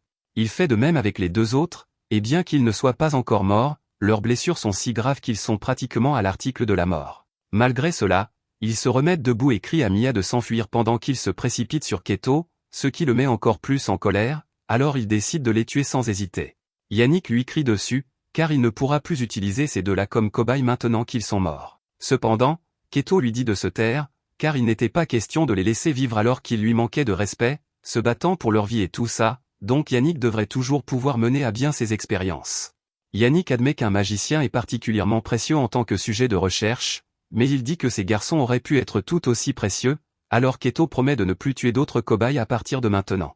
Mais avant que Yannick ne commence ses expériences sur Mia, Keto prévoit de lui faire subir des choses terribles juste pour s'amuser, et même Yannick ne veut pas être impliqué dans cette débauche, alors il rappelle simplement à Keto de s'assurer que Mia ne meurt pas et se détourne. Mia est terrifiée alors que Keto la domine avec des intentions malveillantes, mais avant qu'il ne puisse faire quoi que ce soit, son frère se remet soudainement sur pied et crie à Mia de s'enfuir. Yannick est étonné qu'il ait réussi à s'accrocher à la vie malgré ses blessures graves, et c'est le genre de ténacité dont il a besoin chez un sujet d'expérience, alors il dit à Keto de s'assurer de capturer le garçon vivant à tout prix. Son corps est sur le point de lâcher, mais cela n'a aucune importance pour lui à présent, car la seule chose qui compte pour lui est de s'assurer que Mia s'enfuit. Il lui répète de s'enfuir, et même si elle ne veut pas abandonner son frère, elle sait que c'est sa seule chance, car Keto est actuellement distrait. Elle se retourne donc et se met à courir. Dès que Keto se rend compte qu'elle s'enfuit, il se prépare à la poursuivre, mais Elio tente de le frapper. Même s'il n'a aucune chance de blesser Keto, cela suffit à le distraire et à gagner quelques secondes supplémentaires pour Mia. Keto veut vraiment tuer le frère de Mia et en finir, mais Yannick lui rappelle qu'il a besoin du garçon vivant et qu'il ne doit donc pas lui infliger de blessures mortelles. Pendant ce temps, Elio marmonne tout seul, essayant de trouver un moyen de gagner le plus de temps possible pour permettre à Mia de s'échapper, et il repense à la leçon que Gold lui a apprise lors de leur première rencontre. Gold lui a dit qu'il était normal de penser qu'une épée sert à attaquer et qu'un bouclier sert à se défendre, mais que le combat repose sur la créativité et l'habileté, et qu'il faut donc être capable de surprendre son adversaire si l'on veut gagner. Elio met cette leçon en pratique et lance son épée sur Keto. Keto suppose qu'il s'agit d'une attaque, il se penche donc en arrière pour esquiver la lame, mais pendant qu'il ne fait pas attention, Elio se rapproche et le frappe à la mâchoire avec son bouclier, renversant Keto. C'est le mieux qu'Elio puisse faire, mais il est très fier de lui, car même s'il va mourir ici, il a au moins réussi à porter un coup net à Keto. Keto n'arrive pas à croire qu'un simple humain ait réussi à le toucher, et il se sent tellement humilié et enragé qu'il ignore complètement la demande de Yannick de laisser Elio en vie et utilise son épée pour lui transpercer l'abdomen d'un coup de lance lumineux. Contre toute attente, Elio ne meurt pas sur le coup, et Keto prévoit de le faire souffrir autant que possible pour avoir osé frapper son visage majestueux, mais Yannick l'arrête et lui dit qu'il doit immédiatement partir à la recherche de Mia, car si elle parvient à s'échapper, les choses se compliqueront lorsque la guilde découvrira ce qu'ils ont fait ici. Keto est toujours en colère, mais il comprend le point de vue de Yannick, alors il fait demi-tour et se lance à la poursuite de Mia. Mia court aussi vite qu'elle le peut depuis un moment déjà, mais avant qu'elle ne puisse atteindre la sortie, Keto lui barre le chemin avec 3 lames de lumière. Mia n'en revient pas, car elle ne pensait pas qu'il serait capable de la rattraper aussi rapidement, mais Keto possède l'arme légendaire de la nation des elfes, l'épée Grandius, qui lui permet de créer autant de lames de lumière qu'il le souhaite et de les déplacer à sa guise. Il lui dit qu'il est inutile de courir, car avec ses lames, la rattraper est un jeu d'enfant, mais Mia refuse toujours d'abandonner.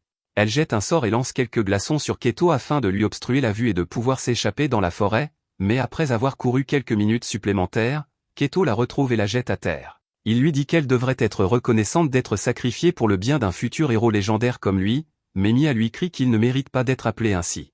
Le titre de héros légendaire est réservé aux personnes qui sont à la fois fortes et gentilles comme Light, mais Keto, en revanche, n'est qu'un loser qui aime intimider ceux qui sont plus faibles que lui. Ces paroles touchent Keto au vif, car il se souvient que les autres elfes se moquaient de lui, le traitant de tyran bon à rien qui ne s'en prend qu'aux plus faibles. C'est en partie pour cette raison qu'il a été banni de la société elfique, mais il refuse d'accepter qu'il est le problème et reproche plutôt à tous ceux qui l'entourent de ne pas reconnaître à quel point il est formidable. Il perd la tête sous le coup de la colère et oublie complètement de garder Mia en vie, s'apprêtant à la frapper. Mia comprend qu'elle ne peut échapper à cette attaque, mais elle refuse toujours d'abandonner et tente désespérément de trouver un moyen d'atteindre Light pour lui demander de l'aide, et c'est alors que le bracelet se met en action. De retour au présent, après avoir appris tout ce que Mia et les autres ont enduré, Light est fou de rage. Il dit donc à Gold et Nemunu de se préparer à partir, car il s'apprête à s'en prendre à ses elfes. De retour dans le donjon, Yannick tente de soigner les blessures d'Elio, mais vu l'état de son corps, il semble déjà trop tard pour le sauver, et il est vraiment bouleversé d'avoir perdu un spécimen aussi précieux. À ce moment-là, Keto revient et Yannick lui demande s'il a réussi à capturer la fille, mais il répond qu'il a perdu sa trace. Dès qu'il entend cela, Yannick commence à paniquer. Il demande à Keto comment il a pu se laisser battre par une petite fille, mais Keto répond que ce n'était pas sa faute, car comment aurait-il pu savoir qu'elle allait disparaître comme ça dans les airs? Yannick n'arrive pas à y croire, car il est impossible qu'une enfant humaine comme elle ait un objet de téléportation sur elle, mais c'est pourtant bien ce qui s'est passé, et il doit donc accepter la réalité, à savoir qu'ils sont tous les deux fichus. Si Mia rapporte ce qui s'est passé à la guilde, ce n'est qu'une question de temps avant que la nouvelle n'atteigne la nation des elfes, et dès qu'ils auront découvert où se trouve Keto, ils se lanceront à sa poursuite pour avoir volé l'épée Grandius. Pour aggraver les choses, la nation elfique enverra très certainement le chevalier en chef à leur poursuite, et on dit qu'il est d'environ niveau 3000, tous ces chevaliers personnels étant au moins de niveau 2000. En d'autres termes, Keto et Yannick sont cuits. Leur seule chance de survie serait maintenant d'essayer les recherches de Yannick afin de rendre Keto assez fort pour affronter les chevaliers elfiques, mais avant qu'ils ne puissent partir pour le faire, Light apparaît soudainement et leur dit qu'ils n'iront nulle part. Keto reconnaît Light comme étant celui qui l'avait interpellé pour avoir doublé la file d'attente lorsqu'il était entré dans le donjon, mais il ne comprend pas comment un humain a pu le surprendre ainsi alors qu'il est de niveau 1500. Light est attristé de voir Jinra et Wordy gisant sans vie sur le sol, et comme il est déjà trop tard pour les sauver, il leur ferme les yeux et s'excuse de ne pas être arrivé plus tôt. Gold attrape alors le corps d'Elio, qui semble encore avoir un peu de vie en lui, ce qui laisse penser que Light pourrait encore le sauver. Il jette un sort de guérison sur Elio, puis se retourne pour demander à Keto pourquoi il a fait une chose pareille. Mais peu importe, il se moque des raisons égoïstes qui les ont poussés à agir ainsi, car ils ont fait souffrir ses amis, et il jure sur son nom qu'il leur fera subir une douleur si insupportable qu'ils supplieront qu'on leur accorde la douce délivrance de la mort. Light demande à Neminu et Gold de rester en dehors de ça, car il veut s'en occuper seul, et Keto est offensé que Light semble penser qu'il peut le vaincre seul. Il en a assez que des humains insignifiants le défient tout le temps, alors qu'il est largement supérieur, alors il dit qu'il prendra tout son temps pour torturer Light avant de le tuer. Mais après avoir lancé sa première attaque, Light la bloque facilement avec son bâton, et il est un peu déçu par Keto, car il s'attendait à plus de puissance de sa part. Il perd son sang-froid après que Light l'ait presque assommé avec son bâton et décide d'utiliser toute la puissance de son épée pour l'éliminer, mais malgré les dizaines de lames lancées sur Light, celui-ci parvient facilement à les contrer toutes avec un peu de magie de glace, laissant Keto complètement incrédule. Il commence à piquer une crise de colère parce qu'il ne peut pas accepter qu'un humain soit en fait meilleur que lui, et il se met à dire qu'avec la grande épée de l'ancien maestro, il ne devrait pas perdre comme ça. Light n'écoutait pas vraiment, mais dès qu'il entend Keto mentionner un maestro, il devient intéressé, car c'est le genre d'information qu'il recherche. Light demande à Keto comment il connaît les maestros, mais celui-ci rit et répond qu'il est impossible qu'il ne les connaisse pas. Après tout, il est né avec le sang d'un maestro. Après avoir appris que Keto est le descendant d'un maître, Light annonce à Neminu et Gold qu'il y a eu un changement de plan. À l'origine, il comptait simplement tuer Keto, mais il souhaite désormais le ramener dans les abysses et lui soutirer autant d'informations que possible. Les deux comprennent et lui disent qu'ils s'occuperont de Yannick pendant qu'il sera occupé avec Keto. Mais Yannick trouve injuste qu'ils s'en prennent à lui alors qu'il n'est pas un combattant. Cependant, il a prévu quelque chose pour ce genre de situation, et il attire leur attention sur les deux serviteurs derrière lui, qui commencent à se transformer, révélant qu'ils sont le résultat de l'expérience hybride humain-monstre de Yannick. Il se met alors à pérorer sur la façon dont il a combiné des humains et des monstres afin de dépasser les limites naturelles de leur corps, et il aurait fait bien plus que cela, mais il faut beaucoup de cobayes humains pour créer un hybride stable, alors il prévoit de rassembler encore plus d'humains pour faire des expériences dès qu'il en aura l'occasion. Neminu, Gold et Light sont dégoûtés par les actions de Yannick, mais ce qui est encore plus horrible, c'est que Light reconnaît l'un d'entre eux. C'est l'homme qu'il a rencontré en ville il y a quelque temps, et il regrette de ne pas avoir pu le sauver des expériences tordues de Yannick. Mais il ne peut plus rien faire pour le sauver, alors Light demande à Neminu et Gold de mettre fin aux souffrances des monstres. Neminu et Gold tranchent sans effort les corps des hybrides pour mettre fin à leurs souffrances, mais Yannick affiche toujours ce sourire suffisant et leur dit qu'ils n'ont pas encore gagné. Il a conçu les monstres pour qu'ils puissent se régénérer après avoir subi des dommages, ils vont donc devoir faire beaucoup plus que cela s'ils veulent tuer les hybrides. Light commence à s'inquiéter un peu pour Neminu et Gold, mais il n'a pas le temps d'aller voir comment ils vont car Keto continue de lancer des coups d'épée. Neminu et Gold essaient de frapper les hybrides à plusieurs reprises, mais quoi qu'ils fassent, les monstres continuent de se régénérer. Yannick les traite d'imbéciles pour avoir pensé pouvoir vaincre ses créations. Neminu et Gold en ont assez d'écouter les bavardages incessants de Yanu et ne veulent pas prolonger les souffrances de ces malheureux humains. Ils décident donc d'utiliser leurs coups spéciaux pour mettre fin rapidement à leurs souffrances. Ils enduisent tous de leurs armes de mana et frappent les hybrides, et Yannick recommence à se moquer d'eux, car il pense qu'ils n'ont aucune chance de tuer ces monstres, mais il se rend alors compte que les hybrides ne se relèvent pas et qu'ils lui semblent bien morts. Il commence à paniquer car il ne peut pas croire que tous les fruits de ses recherches puissent être effacés si facilement, mais alors qu'il se tient debout devant les cendres de ses victimes, Neminu arrive par derrière et lui donne un coup de pied dans les parties pour être sûr de ne plus avoir à écouter ses absurdités. Quant à Light, il domine Keto avec sa magie depuis un certain temps déjà, et chaque fois qu'une attaque est sur le point de l'atteindre, Keto prend un air terrifié. Light trouve cela amusant, car Keto se comportait de manière arrogante il y a un instant. Keto refuse de laisser un humain sans valeur le mépriser, alors il se relève et active la forme ultime de l'épée sacrée, enchantant la lame avec plusieurs types de magie et étendant sa portée d'attaque effective. Light est quelque peu impressionné, car l'épée semble incroyablement polyvalente, mais aussi cool qu'elle puisse paraître, Keto vise très mal et ne parvient pas à toucher Light. Il commence à se plaindre que Light est un lâche parce qu'il esquive les attaques et dit que Light serait mort s'il avait réussi à le toucher. C'est un peu le but des esquives, mais Light décide de faire plaisir à Keto et reste immobile, lui disant de frapper de toutes ses forces. Keto pense que Light est devenu fou, mais il ne peut pas laisser passer cette occasion, alors il lève son épée et saute en l'air pour porter un coup précis à Light. Mais même si le coup d'épée a bien atteint sa cible, il n'a pas eu beaucoup d'effet. Keto n'en revient pas, car il devrait être impossible pour un humain d'encaisser un coup direct de Grandus. Et pour bien montrer la différence de force entre eux, Lett dit à Keto qu'il peut continuer à essayer s'il le souhaite. Keto frappe Lett à plusieurs reprises, mais aucune de ses attaques ne cause le moindre dommage, jusqu'à ce que Lett, lassé d'être frappé, brise l'enchantement de Grandus. Il frappe alors Keto à l'estomac et l'envoie valdinguer d'un coup de poing au visage. Lorsque Keto cesse enfin de rouler sur le sol, son visage est défiguré et Lett se tient au-dessus de lui d'un air menaçant.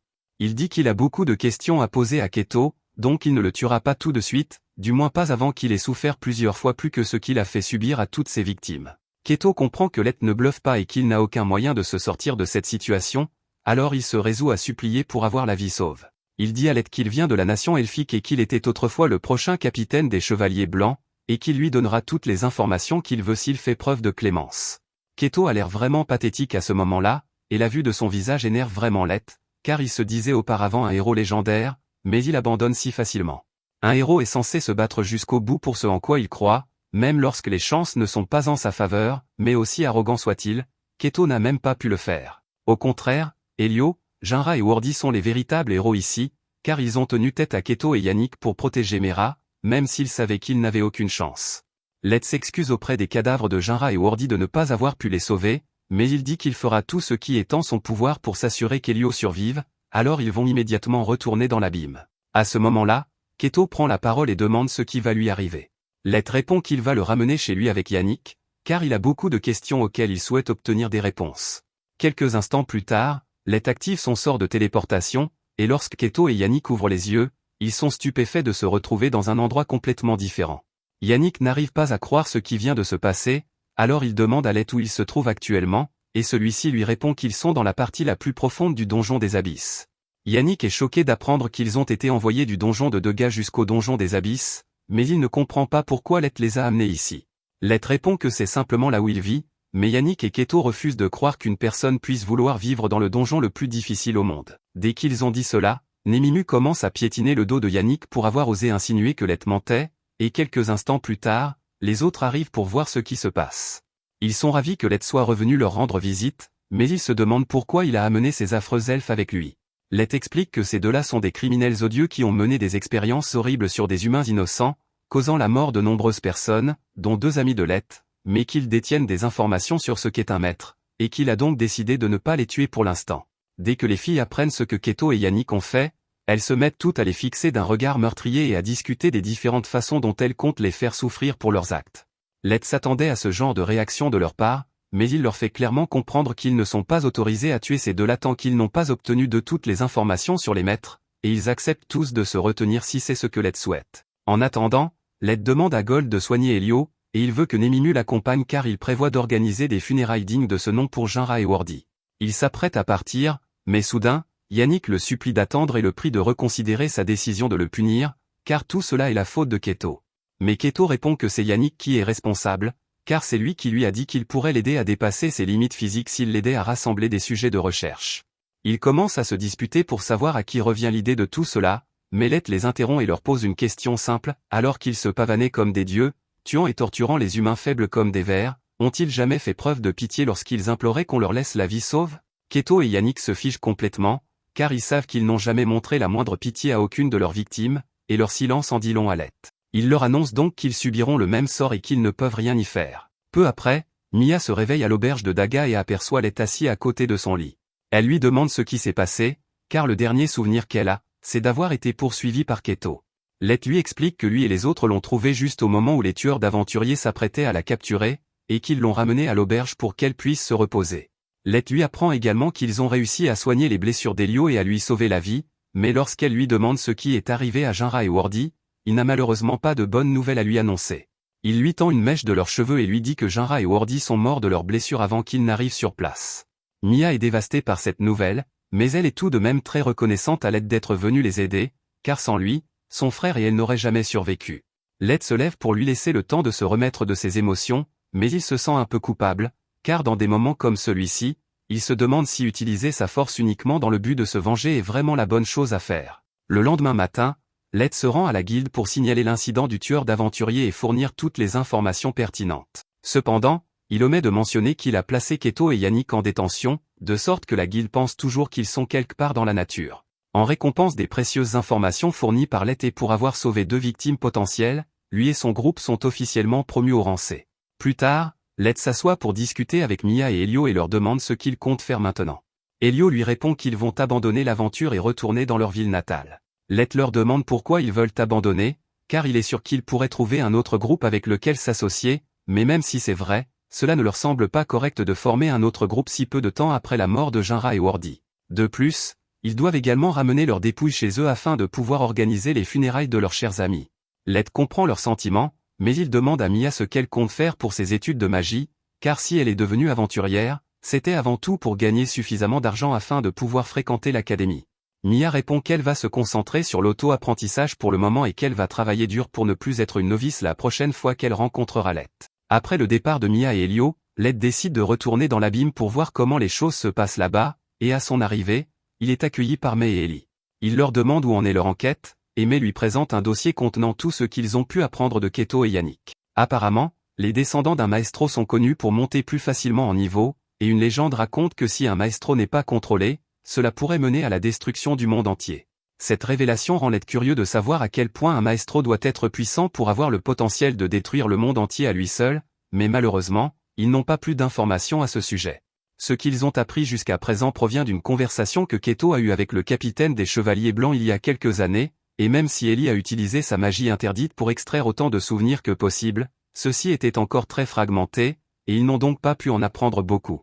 Let demande dans quel état se trouvent Yannick et Keto, alors Ellie ouvre un portail pour lui montrer, et les deux semblent avoir vécu un véritable enfer. Comme il n'y a plus d'informations à obtenir, Let décide qu'il est temps de se débarrasser d'eux, alors il invoque une créature appelée Deadman's Banquet, qui dévore Keto et Yannick de manière incroyablement brutale. Maintenant que cela est réglé, il demande à Ellie comment se déroule son autre opération. Elle lui répond joyeusement que tous les préparatifs sont terminés et qu'il peut commencer sa vengeance contre Sacha quand il le souhaite, mais qu'elle aimerait d'abord capturer les Chevaliers Blancs, car tous leurs membres sont apparemment des sous-maestros et elle ne sait pas de quoi ils sont capables. Le vice-capitaine des Chevaliers Blancs, Michael, est également fiancé à Sacha, donc Ellie pense qu'il ferait un bon otage, et Let est impressionnée par la façon dont elle a bien réfléchi à tout cela.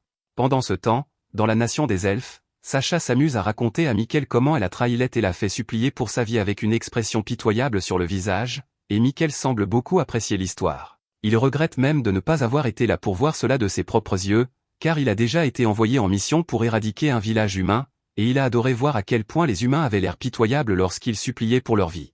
Les deux s'amusent beaucoup à discuter de leur plaisir à voir les humains souffrir, mais pendant ce temps, Let se prépare à faire payer à Sacha toute la douleur et la souffrance qu'elle lui a infligée. Après son petit rendez-vous avec Michael, Sacha rentre chez elle avec sa servante, qui lui fait remarquer en chemin qu'ils forment un beau couple. Cependant, leur chemin est bientôt bloqué lorsqu'un esclave humain fait tomber un tas de nourriture sur la route parce qu'un elfe a commencé à le fouetter sans raison, et la seule chose à laquelle Sacha peut penser à ce moment-là, c'est à quel point tous les humains sont inutiles. Il va falloir un certain temps pour dégager toute la nourriture de la route, alors elle regarde par la fenêtre avec ennui pendant qu'elle attend, mais c'est alors qu'elle aperçoit une silhouette familière qui descend la ruelle. Une peur intense s'empare d'elle et elle se précipite hors de sa calèche pour s'assurer qu'il ne s'agit pas vraiment de Light, mais après avoir fouillé toute la ruelle, elle ne trouve aucune trace de lui. Elle commence alors à se convaincre que cela ne peut pas être Light, car il est mort il y a des années. Cependant, en se retournant, elle trouve un mot collé au mur lui demandant de se rendre à la tour géante, signé par Light, et elle commence à paniquer. Sa femme de chambre accourt pour voir si elle va bien et trouve Sacha au sol, désespérée, car si Light est vraiment vivant, elle va perdre tout ce qu'elle a gagné en le tuant, y compris la récompense, son statut noble et même ses fiançailles avec Michael. Pendant ce temps, depuis un toit voisin, Light et Ellie regardent Sacha paniquer sur le sol. C'est un bon début pour la vengeance de Light, mais Ellie réserve un sort bien pire à Sacha. Mais elle n'est pas la seule à devoir faire face à un lourd karma, car dans le camp des Chevaliers Blancs, 2 chevaliers, Nia et Kia, s'amusent comme des fous à tourmenter un esclave humain en l'utilisant comme cible de fléchettes. Pendant ce temps, Sharfa enfonce son visage dans la poitrine de son esclave humaine, qui est obligée de jouer le jeu car elle ne veut pas finir comme la prochaine cible. Cette réunion a été convoquée pour discuter du fait qu'après avoir disparu avec l'épée sacrée Grandius, Keto aurait apparemment tué des aventuriers et aurait été vaincu par un humain. Les supérieurs veulent donc qu'ils interviennent pour réparer ces dégâts. Sharfa ne comprend pas pourquoi il devrait s'occuper du problème créé par Keto, mais Must se lève et lui rappelle que Keto était l'un de leurs membres, et qu'ils sont donc directement responsables de tout ce qu'il fait. Alors que Sharfa est encore occupé à fraterniser, les cris de l'homme torturé commencent à l'agacer, alors il dit à Nia et Kia d'arrêter et de le tuer, mais elles refusent parce qu'elles s'amusent beaucoup. Elles ont acheté l'esclave avec leur propre argent, elles devraient donc avoir le droit de faire ce qu'elles veulent avec lui, et elles trouvent beaucoup plus dérangeant que Sharfa aime autant embrasser les humains. Nust demande à tout le monde d'arrêter de se disputer autant, car ils sont des chevaliers blancs, et personnellement, il estime qu'il est de son devoir d'offrir aux humains une mort rapide et expéditive afin qu'ils n'aient pas à souffrir dans leur vie pathétique, mais ils ne sont pas du tout d'accord avec son idéologie. Tout au long de cette dispute, le capitaine des chevaliers a essayé de garder son sang-froid, mais les autres commencent vraiment à l'énerver, alors il leur dit de se taire, et la colère dans sa voix est si forte qu'elle les fait littéralement trembler de peur et provoque même une crise cardiaque à un oiseau. Maintenant qu'ils sont tous silencieux, il dit à Nia et Kia qu'il est malvenu de tourmenter autant leurs victimes, et demande donc à Sharfa de mettre fin aux souffrances du pauvre homme. Sharfa obéit à l'ordre du capitaine et pointe son doigt vers l'homme. En un instant, sa tête est arrachée de son corps. Le capitaine demande ensuite à Nia et Kia de se débarrasser du cadavre. La femme assise sur les genoux de Sharfa est terrifiée par ce qui vient de se passer, mais il lui dit qu'elle n'a pas à s'inquiéter, car il ne lui ferait jamais une chose pareille. Il lui dit ensuite qu'elle est libre de partir, alors elle se lève et s'en va. Une fois qu'elle est partie, le capitaine dit à Sharfa qu'il est libre d'avoir les passe-temps qu'il souhaite, mais qu'il devrait limiter ses relations avec les humains. Les elfes sont connus pour s'accoupler avec des maîtres humains afin de créer des sous-maîtres, il ne peut donc pas affaiblir la lignée avec sa liaison. Cependant, Sharfa répond au capitaine qu'il n'y a pas lieu de s'inquiéter, car il n'avait jamais eu l'intention d'avoir un enfant avec son esclave. En fait, il s'est plutôt lassé d'elle, et il envisageait de lui tirer dans le dos plus tard. Il invite le capitaine à se joindre à lui, mais celui-ci refuse, car même s'il n'aime pas les humains, il n'apprécie pas particulièrement de les torturer. Pour l'instant, sa seule priorité est de régler la situation concernant Keto, car il ne peut laisser personne embarrasser leur reine. Plus tard dans la nuit, Sacha est allongée dans son lit quand tout à coup, elle entend un grand bruit. Elle va regarder par la fenêtre et aperçoit une tour géante émergeant de la forêt.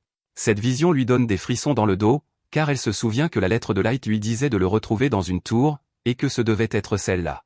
Le lendemain matin, un marchand d'esclaves arrive en ville avec un chariot rempli d'enfants humains, mais soudain, une chimère de pierre apparaît de nulle part. Le marchand d'esclaves, terrifié, s'enfuit, abandonnant les enfants à leur sort, mais le monstre ne semble pas vouloir leur faire de mal. Peu de temps après, les elfes de la ville commencent à manquer de nourriture, car toutes les routes commerciales sont désormais infestées de monstres. Les elfes pensent que cela a un rapport avec la tour géante qui est apparue récemment de manière inopinée. La nation mène apparemment une enquête à ce sujet, mais elle manque de personnel pour le moment, et offre donc une bonne récompense aux aventuriers qui lui fourniront des informations à ce sujet. Light, Gold et Nemimu se trouvent également parmi la foule d'aventuriers, et après quelques minutes, deux elfes remarquent Nemimu. Même si elle est humaine, ils la trouvent sexy, alors ils s'approchent et tentent de la convaincre de quitter Light pour rejoindre leur groupe. Nemimu se retient et leur dit simplement de dégager, car Light est le seul qu'elle servira jamais, et Light leur dit qu'il ferait mieux d'abandonner tant qu'il est encore temps. Mais les elfes sont offensés qu'une humaine ose les rejeter, alors l'un d'eux lui donne un coup de poing. Cependant, Light lance une flèche de foudre pour le repousser, et dès que tout le monde réalise ce qui vient de se passer, ils reconnaissent en lui et les autres le nouveau groupe d'humains de Daga, qui sont apparemment extrêmement puissants. Sachant qu'ils ne peuvent pas vaincre Light, les elfes battent en retraite, et Light est satisfait de la tournure des événements, car la nouvelle de sa présence dans la nation elfique va forcément se répandre. Pendant ce temps, dans la forêt, un groupe d'aventuriers elfes décide de se lancer dans une quête pour recueillir des informations sur la tour géante, mais par mesure de sécurité, ils forcent une petite fille humaine à les accompagner afin de l'utiliser comme diversion s'ils sont attaqués. Après tout, les esclaves humains ne servent qu'à servir d'appât. Et lorsque la fillette tombe à terre, trop épuisée pour bouger, les elfes menacent de la battre jusqu'à ce qu'elle se remette sur pied. Ils commencent à se plaindre entre eux de la paresse de leur bétail, mais soudain, l'un d'eux remarque une goutte de salive sur sa main, et l'instant d'après, sa tête est complètement arrachée par la chimère des rochers. La chimère mord ensuite les autres elfes, et la petite fille tombe à genoux, terrifiée, pensant qu'elle sera la prochaine, mais lorsque le monstre s'approche et la renifle, il se rend compte qu'elle est humaine, alors il recule et s'éloigne. La fillette pousse un soupir de soulagement, pensant qu'elle est enfin en sécurité, mais à ce moment-là, un groupe d'hommes à l'air effrayant sort des bois et commence à dire qu'ils ont de la chance d'en avoir trouvé une ici. La fillette est au bord des larmes, pensant qu'elle va être réduite en esclavage à nouveau, mais à sa grande surprise, les hommes lui versent une bouteille de potion de guérison et commencent à parler de lui trouver des vêtements convenables et de la nourriture. Il s'avère qu'ils font en fait partie de l'équipe de Light et qu'ils ont pour mission de sauver autant d'esclaves humains que possible. Le chef du groupe contacte donc Ayuki pour organiser un transfert vers un lieu sûr. Pendant ce temps, dans la tour, Ayuki s'efforce de contrôler tous les monstres de la région afin de s'assurer qu'ils ne s'attaquent qu'aux elfes qui font du mal aux humains, quand soudain, Ellie vient voir comment elle va. Elle demande à Ayuki comment elle tient le coup, car c'est la première fois qu'elle doit contrôler autant de monstres à la surface en même temps, mais celle-ci répond qu'elle va bien. Ellie s'inquiète néanmoins que la mission puisse poser des problèmes ou que tout cela ne soit qu'un test de Light pour voir comment il gère les dilemmes moraux, mais Ayuki lui dit qu'elle se fait trop de soucis, car tout s'est déroulé comme prévu jusqu'à présent. À ce moment-là, elle reçoit un message de l'équipe au sol qui lui indique qu'ils sont prêts à la déposer. Une fois arrivée au village, il confie la jeune fille aux habitants, elle devrait désormais être en sécurité, et elle leur est très reconnaissante pour tout ce qu'ils ont fait pour elle. Alors qu'ils rentrent à leur base, ils commencent à discuter de l'horreur que représente le fait que des humains soient utilisés comme appât pour les monstres, et ils se demandent pourquoi les autres races détestent autant les humains, mais ils ne trouvent aucune réponse satisfaisante. Leur chef leur dit qu'il est inutile de s'attarder là-dessus maintenant, car ils partiront tôt demain matin et qu'il ferait mieux de ne pas être en retard. Cette nuit-là, Sacha est assise dans sa chambre et grince des dents à l'idée qu'elle ne peut pas se rendre seule à la tour, car celle-ci abrite des monstres de niveau supérieur à 1000. À ce rythme, la nation ne tardera pas à mobiliser officiellement les chevaliers blancs, et s'ils arrivent à la tour avant elle, ils découvriront qu'elle n'a pas réellement tué Light, et elle ne peut pas laisser cela se produire. Elle doit donc trouver un moyen de s'y rendre afin de pouvoir enfin achever Light de ses propres mains. Le lendemain matin, le conseil elfique tient une réunion pour discuter de la marche à suivre face à la récente recrudescence des monstres. Comme ils ne savent pas exactement de quoi ces monstres sont capables, l'un des responsables suggère d'envoyer leur meilleure force avant que les citoyens ne subissent de dommages, et elle demande au capitaine des Chevaliers Blancs ce qu'il pense de ce plan.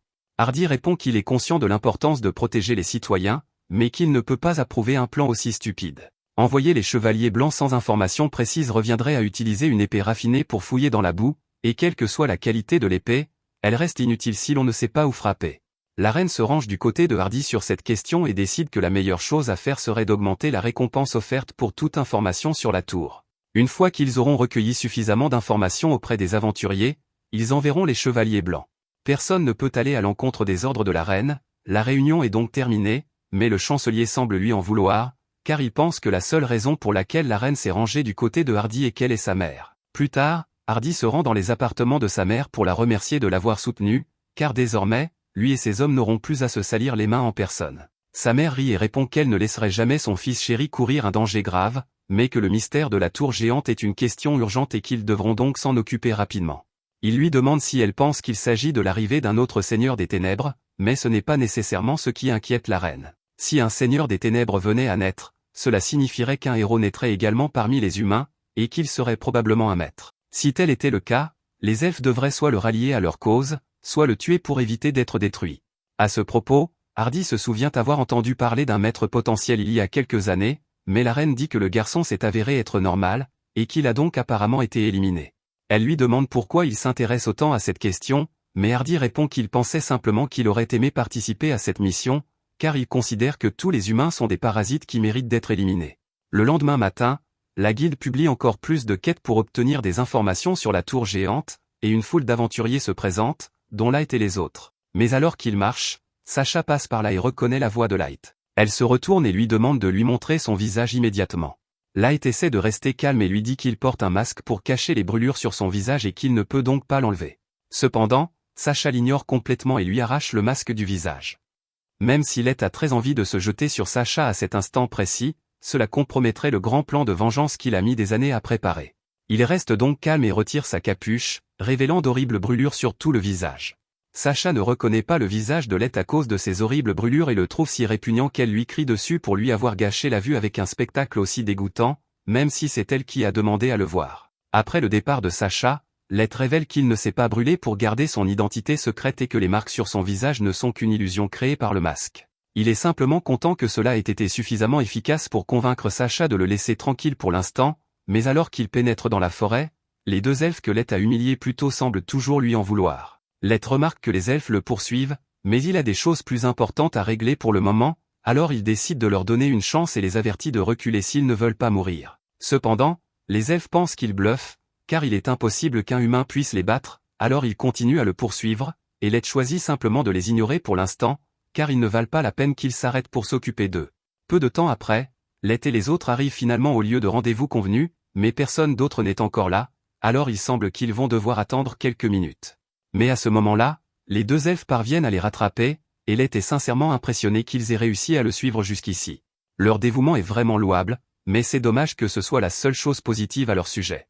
Lett les a déjà prévenus, mais ils insistent pour se battre contre lui, il n'a donc pas d'autre choix.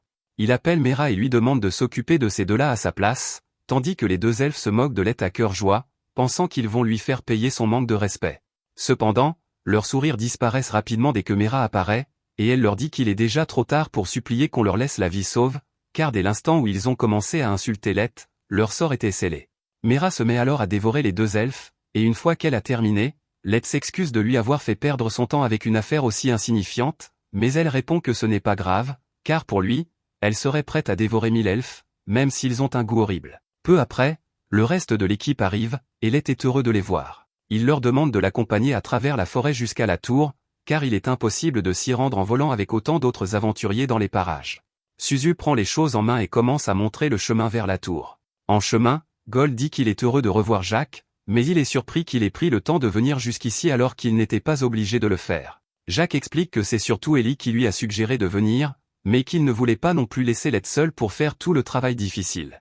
Après avoir entendu Jacques appeler Lett, le maître de la lumière, toutes les filles deviennent immédiatement hostiles à son égard en raison de son manque de formalité, mais Jacques pense qu'elles sont hypocrites, car d'une part, Lett ne leur a jamais demandé d'être trop formelle avec lui, et deuxièmement, si elle continue à se distancier de Lett avec des formalités, il finira sur un piédestal solitaire avec rien d'autre que des serviteurs au lieu d'amis, et si c'est ce qu'elles veulent. Pour Lett, alors Jacques est plus que disposé à leur mettre les mains dessus pour leur faire entendre raison. Cependant, avant qu'une bagarre n'éclate, Lett dit à Jacques de se calmer, car il ne veut pas qu'il fasse une scène ici, et il en va de même pour les filles. Tout le monde se remet donc en ligne et continue à marcher vers la tour. La tension entre eux était encore assez forte au début, mais en fin de compte, aucun d'entre eux ne se déteste vraiment, donc les choses se calment assez rapidement. Cependant, Lett ne sait pas vraiment ce que pense Suzu. Elle souffre d'une timidité extrême, elle n'est donc capable de parler à personne d'autre qu'à son fidèle mousquet, Locke, ce qui est dommage car Lett a une tonne de questions à lui poser, comme le fait que sa carte d'invocation la décrit comme androgyne, il ne sait donc pas si elle est une fille ou un garçon, et il ne peut pas vraiment vérifier par lui-même, il se contente donc de faire des suppositions. Le groupe finit par arriver, et Lett trouve qu'Ellie a fait un travail formidable en créant la tour, car elle est vraiment impressionnante vue de près. Les quadruples neufs se précipitent tous pour accueillir Lett, et maintenant que tout le monde est là, Ellie ouvre l'entrée afin de pouvoir faire visiter les lieux à Lett. Elle a créé cet endroit à partir des informations qu'elle a recueillies en analysant le cœur du donjon de l'abîme, et il est entièrement renforcé, il n'y a donc aucun risque d'interférence physique ou magique venant de l'extérieur. Elle a également son nouveau dragon de compagnie, qu'elle a invoqué pour l'aider dans son plan de vengeance, et, comme demandé, elle a transformé le dernier étage en salle de mariage pour le grand final. Lett s'approche du trône qu'Ellie a construit pour lui, et comme tout le monde est là, Ellie demande à Lett la permission de profiter de cette occasion pour leur dévoiler les détails du plan. Lett n'y voit aucun inconvénient, alors elle explique que Lett prévoit d'exécuter sa vengeance juste au moment où Sacha est sur le point de se marier dans la famille royale, mais qu'elle a apporté quelques modifications pour éviter d'être interrompue par des intrus indésirables. C'est la première fois que Lett en entend parler, il demande donc à Ellie quel changement elle a apporté. Elle explique que les chevaliers blancs sont réputés pour être les guerriers les plus puissants du royaume des elfes, ils vont donc forcément tenter d'intervenir dans les plans de Lett. Elle a donc pris des dispositions pour les combattre et les vaincre à l'avance. De cette façon, ils peuvent tester leur puissance militaire contre les meilleurs guerriers du royaume des elfes et, en même temps, une fois les chevaliers blancs vaincus, ils pourront soumettre la nation elfique à leur volonté et recueillir beaucoup plus facilement des informations sur les maîtres. Lett reconnaît que les ajouts d'Ellie au plan sont utiles. De plus, une fois qu'ils auront pris le contrôle de la nation elfique, ils pourront également explorer les autres nations en utilisant cette tour comme base d'opération. Afin d'éviter d'éveiller les soupçons, Ellie a pris la liberté de créer un clone de Lett pour mener à bien ses missions d'aventure pendant que le vrai Lett est occupé à assouvir sa vengeance. Lett est impressionné par la réflexion approfondie d'Ellie, et pendant qu'ils discutent, Aoyuki contrôle plusieurs monstres pour mener Sacha jusqu'ici. Dans la forêt, nous voyons Sacha et le groupe d'elfes qu'elle a engagé comme garde se cacher dans les buissons, car ils savent qu'ils n'ont aucune chance contre les monstres de cette région. Peu à peu, alors qu'ils tentent d'échapper à la détection, ils sont dirigés vers la tour, où ils seront accueillis par le nouvel animal de compagnie d'Ellie. Comme prévu, Sacha arrive bientôt près de la tour, et dès qu'elle aperçoit le dragon, elle panique et fait demi-tour, car elle sait qu'elle ne peut pas affronter un monstre pareil toute seule. Les seuls à pouvoir le vaincre sont les chevaliers blancs, mais elle hésite à les appeler à l'aide, car elle ne veut pas qu'ils découvrent que Lett est peut-être encore en vie. De retour au sommet de la tour, tout le monde regarde Sacha partir, mais Ellie est certaine qu'elle finira par revenir avec les chevaliers blancs, car elle n'a tout simplement pas d'autre choix ici. Et quand elle reviendra, les chevaliers blancs seront obligés d'affronter les guerriers les plus puissants des abysses, et elle est sûre que Lett trouvera cela divertissant. Plus tard dans la nuit, Sacha convoque une réunion avec le conseil elfique pour l'informer de ce qu'elle a rencontré lors de sa tentative d'atteindre la tour aujourd'hui. Non seulement il y avait des dizaines de monstres errants dans la forêt, bien plus puissants que n'importe quel elfe ordinaire, mais elle a également trouvé un dragon nichant près de la tour elle-même, ce qui attire l'attention de la reine, car elle n'aurait jamais imaginé qu'une créature aussi puissante puisse apparaître ici. La reine a honnêtement du mal à y croire, mais Sacha insiste sur le fait qu'elle dit la vérité. En fait, le chancelier a reçu il y a peu un rapport similaire d'un groupe d'humains qui mentionne des choses similaires à ce que Sacha vient de leur raconter, et si deux sources indépendantes disent la même chose, alors cela doit être vrai. Maintenant qu'ils ont confirmé la crédibilité de ces informations, le chancelier demande à Hardy ce qu'il compte faire, car avec toutes les informations nécessaires sur ce à quoi il va devoir faire face, il n'y a aucune raison pour qu'il évite de mobiliser les chevaliers blancs. Hardy est acculé, il est donc obligé de se lever et d'annoncer qu'il mènera une expédition pour vaincre les redoutables monstres et percer le mystère de la tour. Plus tard, Sacha rencontre le chancelier pour lui demander la permission de se joindre aux chevaliers blancs dans leur mission, affirmant qu'elle souhaite simplement contribuer à assurer la sécurité de la nation elfique, mais le chancelier lui répond qu'il n'est pas nécessaire de le supplier ainsi, car il avait déjà l'intention de l'envoyer en mission. Après tout, un acte aussi noble serait excellent pour son image après son mariage avec Michael, mais il pose une condition, il insiste pour que Sacha emprunte un artefact de la collection de son père, sinon elle ne serait qu'un obstacle pour les chevaliers blancs. Sacha accepte, et plus tard dans la nuit, elle rencontre son père pour lui demander une faveur. Le lendemain matin, elle part à la rencontre des chevaliers blancs à la lisière de la forêt. La plupart des chevaliers blancs ne comprennent pas pourquoi ils doivent emmener Sacha dans une mission comme celle-ci, mais Michael leur assure qu'elle est assez forte pour se débrouiller seule et que même si quelque chose tourne mal, il sera là pour la protéger. Nia et Kaya pensent que la seule raison pour laquelle Sacha a été autorisée à se joindre à la mission est que le chancelier est très proche de Michael, mais elle n'est pas totalement inutile puisqu'elle est la seule à savoir exactement comment se rendre à la tour, ils ont donc besoin d'elle pour leur montrer le chemin. De retour à la tour, Lett observe Sacha et les chevaliers blancs s'approcher de la tour, et il tremble pratiquement d'excitation à l'idée de pouvoir enfin se venger d'elle. Il est impatient de voir le visage déformé qu'elle fera lorsqu'elle le verra. Alors que Sacha et les chevaliers traversent la forêt, il lui demande si elle est sûre de savoir où elle va, et elle leur assure qu'elle est absolument certaine que c'est le bon chemin, car elle a laissé des marques sur les arbres la dernière fois qu'elle est passée par là. En fait, elle aperçoit l'une des marques devant elle, mais alors qu'elle court pour l'inspecter, elle trébuche accidentellement sur quelques racines et manque de tomber.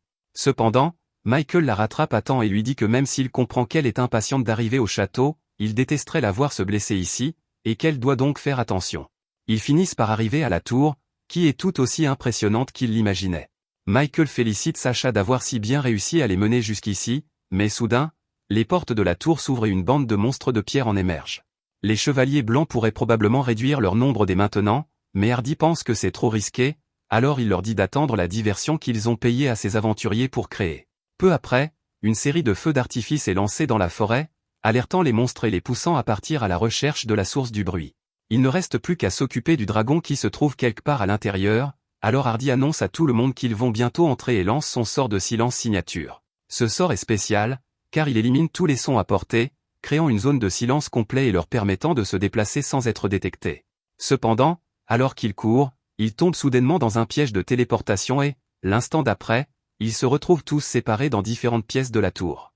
Sacha et Michael réalisent qu'ils doivent se trouver ailleurs dans la tour, alors Michael lui dit de rester derrière lui au cas où quelque chose arriverait pendant qu'il monte, mais ils ne savent pas qu'il se dirige droit vers le piège de Lett, et dès que ces portes s'ouvriront, tout commencera.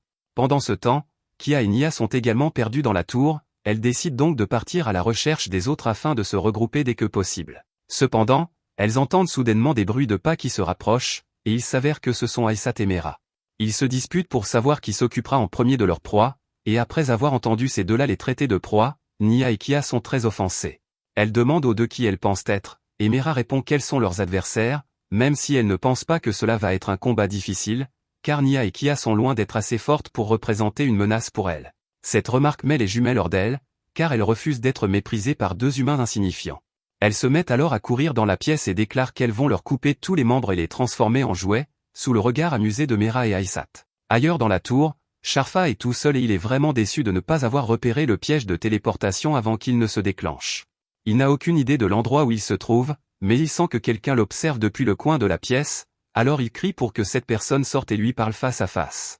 Quelques instants plus tard, Suzu sort de derrière un pilier, et Sharfa est immédiatement séduit par sa beauté. Il commence donc à lui demander son nom, mais Suzu est vraiment effrayé par son comportement. Locke, son fusil, prend soudainement la parole et dit à Sharfa que Suzu ne répondra pas parce qu'elle ne parle pas beaucoup, qu'elle n'est pas intéressée et qu'ils ne sont pas venus ici pour discuter amicalement. Sharfa est étonné, car il est rare de voir une arme qui parle, mais il pense que c'est vraiment pas de chance de devoir les combattre, car il préférerait de loin combattre Suzu au lit. Cependant, Suzu lui répond qu'il n'est vraiment pas son type. Sharfa persiste et lui demande quel est son type d'homme, alors Suzu commence à décrire son homme idéal, mais Locke fait remarquer que sa description correspond exactement à Lett et, pour parler franchement, qu'elle n'a aucune chance de conquérir Lett sur le plan romantique. Techniquement, il a raison, mais Suzu ne voulait vraiment pas entendre cela, alors elle commence à écraser Locke contre un mur jusqu'à ce qu'il s'excuse, tandis que Sharfa observe la scène avec perplexité. Il ne sait pas exactement qui est Lett, mais si Suzu insiste pour se battre contre lui, il devra se montrer impitoyable. Il active une arbalète invisible sur son bras et tire un carreau sur elle. Bien qu'elle soit prise au dépourvu, elle parvient à parer le tir et à riposter instantanément. Sharfa bloque le tir de Suzu et il est intrigué par elle, car peu de gens sont capables de bloquer l'un de ces carreaux invisibles. De même, Locke est impressionné que Sharfa ait pu bloquer l'un de ses tirs, alors cela pourrait en fait être assez amusant. Pendant ce temps, Nya et Kia continuent de rebondir dans la pièce, et Aisat et Mera commencent à en avoir assez de les attendre. Tout à coup, les jumelles lancent simultanément un sort de coupe-vent qui s'avère assez puissant, obligeant Mera et Aisat à l'esquiver. Mera admet qu'elle a peut-être sous-estimé les jumelles, car leur capacité à lancer des sorts instantanément tout en se déplaçant à une telle vitesse les rend difficiles à contrer, mais gérer cela ne leur pose aucun problème. Cependant, Nya et Kia affirment qu'ils ont encore beaucoup de ressources, et l'instant d'après, ils lancent tous deux une vague massive de sorts de coupe-vent, forçant Aisat et Mera à se mettre sur la défensive. Dès que Nya repère une ouverture, il lance un poignard dans le dos de Mera, la rendant immobile, tandis que Kia fond sur elle et lui coupe le bras. Les jumeaux se moquent de Mera, qui pensait avoir une chance contre eux, et déclarent qu'ils vont ensuite couper la jambe d'Aisat, mais à leur grande surprise, Mera ne semble pas affectée par le fait qu'elle vient de perdre un bras. Elle dit à Kia de bien regarder son épée, et c'est alors qu'il se rend compte que malgré le fait qu'il ait coupé le bras de Mera, il n'y a pas de sang sur sa lame, et il en va de même pour le poignard que Nya a lancé dans son dos. Mera se met alors à manger son bras sectionné et son corps commence immédiatement à se régénérer comme s'il était neuf. Nya et Kia sont terrifiés par ce qu'ils viennent de voir, car ils n'ont jamais vu quelqu'un capable de régénérer ses membres, mais Mera leur dit qu'elle peut faire bien plus que cela. Pour prouver son propos, Mera arrache alors sa propre tête et la fait jongler, ce qui est la chose la plus folle que les jumeaux aient jamais vue.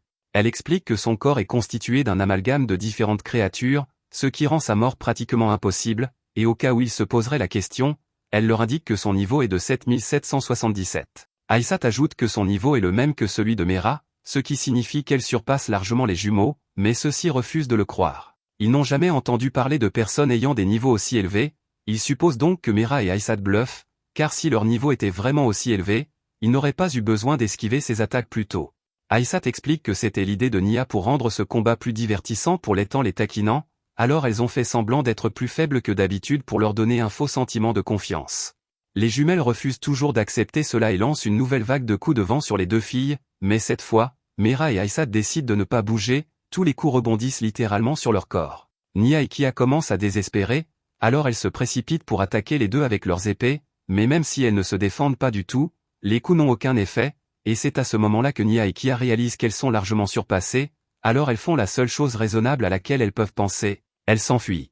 Aisat refuse de les laisser s'enfuir, alors elle se prépare à attaquer, et Mera forme un bouclier pour se protéger afin de ne pas être prise entre deux feux. Pendant ce temps, Sharfa continue de se battre contre Suzu, et jusqu'à présent, elle n'a fait que dodger ses attaques, alors il commence à la provoquer pour qu'elle riposte. À un moment donné, il la coinça avec une rafale de tirs, mais elle réussit à s'en sortir indemne, ce qui l'impressionna beaucoup.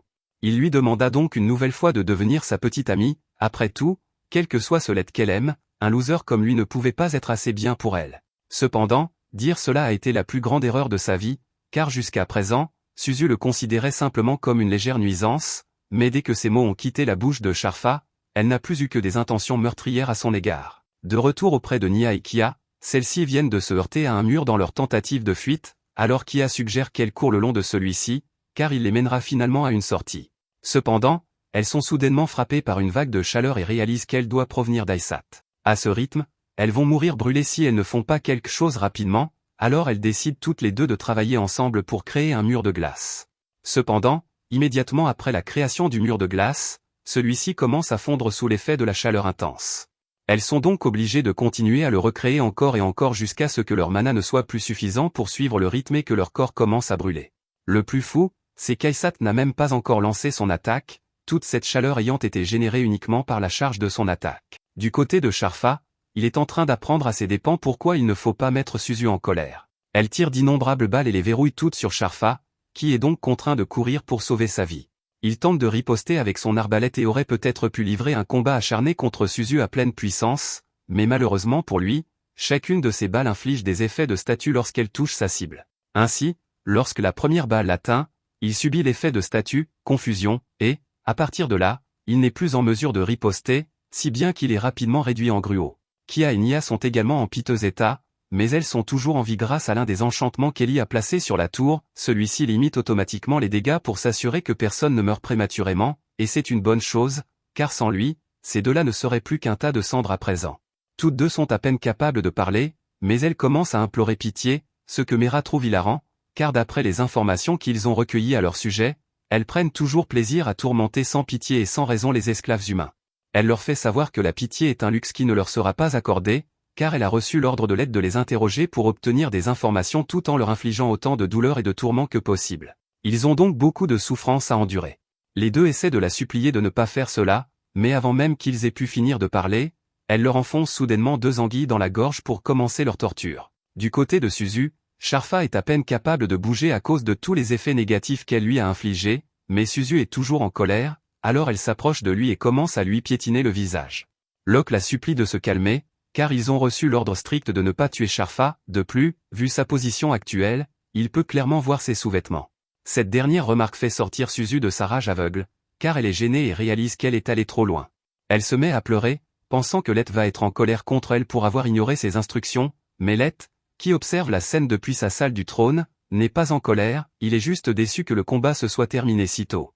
Il est curieux de savoir comment les choses se passent pour Sasha et Michael, mais il ne veut pas les surveiller à l'écran, car il veut savourer le moment où ils franchiront ses portes. Il marche dans ce couloir depuis un long moment maintenant, et Michael commence à avoir l'impression qu'on les conduit quelque part, mais la seule chose qui préoccupe Sasha est de trouver Let le plus vite possible afin de le tuer avant que quelqu'un d'autre ne découvre qu'il est en vie. Pendant ce temps, Must continue d'errer dans la tour avant de finalement tomber sur Jack. Jack s'excuse d'avoir mis autant de temps à arriver, mais il n'est vraiment pas intéressé par le stratagème de retenue que les autres ont mis en place, alors il dit franchement à Must qu'il est au-dessus du niveau 7000 et qu'il serait dans son intérêt de se rendre avant d'être blessé.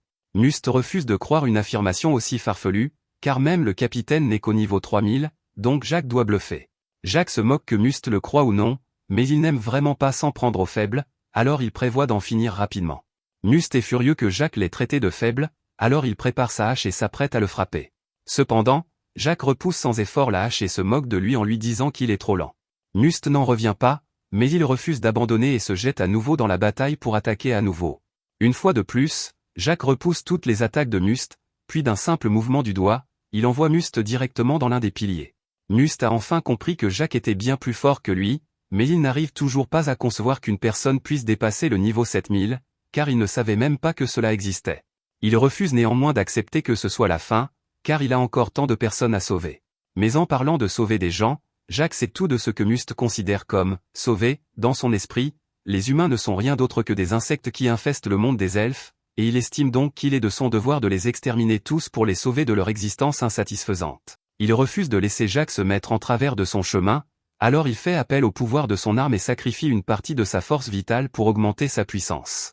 Il sait que Jack est bien plus fort que lui, alors il demande à l'oiseau infernal de raccourcir sa vie autant que nécessaire. Même si Jack déteste l'idéologie de Must, il le respecte pour avoir le courage de tout donner pour gagner, alors il décide de faire de même. Must abat sa hache sur Jack, mais à sa grande horreur, Jack parvient une fois de plus à la bloquer facilement, et cette fois, sa main devient noire. Jack se transforme alors en sa forme ultime et dit à Must que son attaque n'était pas mauvaise, mais qu'il est bien trop faible pour lui et qu'il n'avait aucune chance de gagner. Après cela, Jack frappe Must en plein visage, l'envoyant voler dans un pilier. Normalement, Must serait mort, mais grâce à l'enchantement d'Ellie, sa tête est toujours intacte, et Jack a donc officiellement accompli sa mission. Il ne reste plus que Hardy, le dernier chevalier blanc à affronter, et il est opposé à Nizuna, donc cela ne va pas bien se terminer pour lui.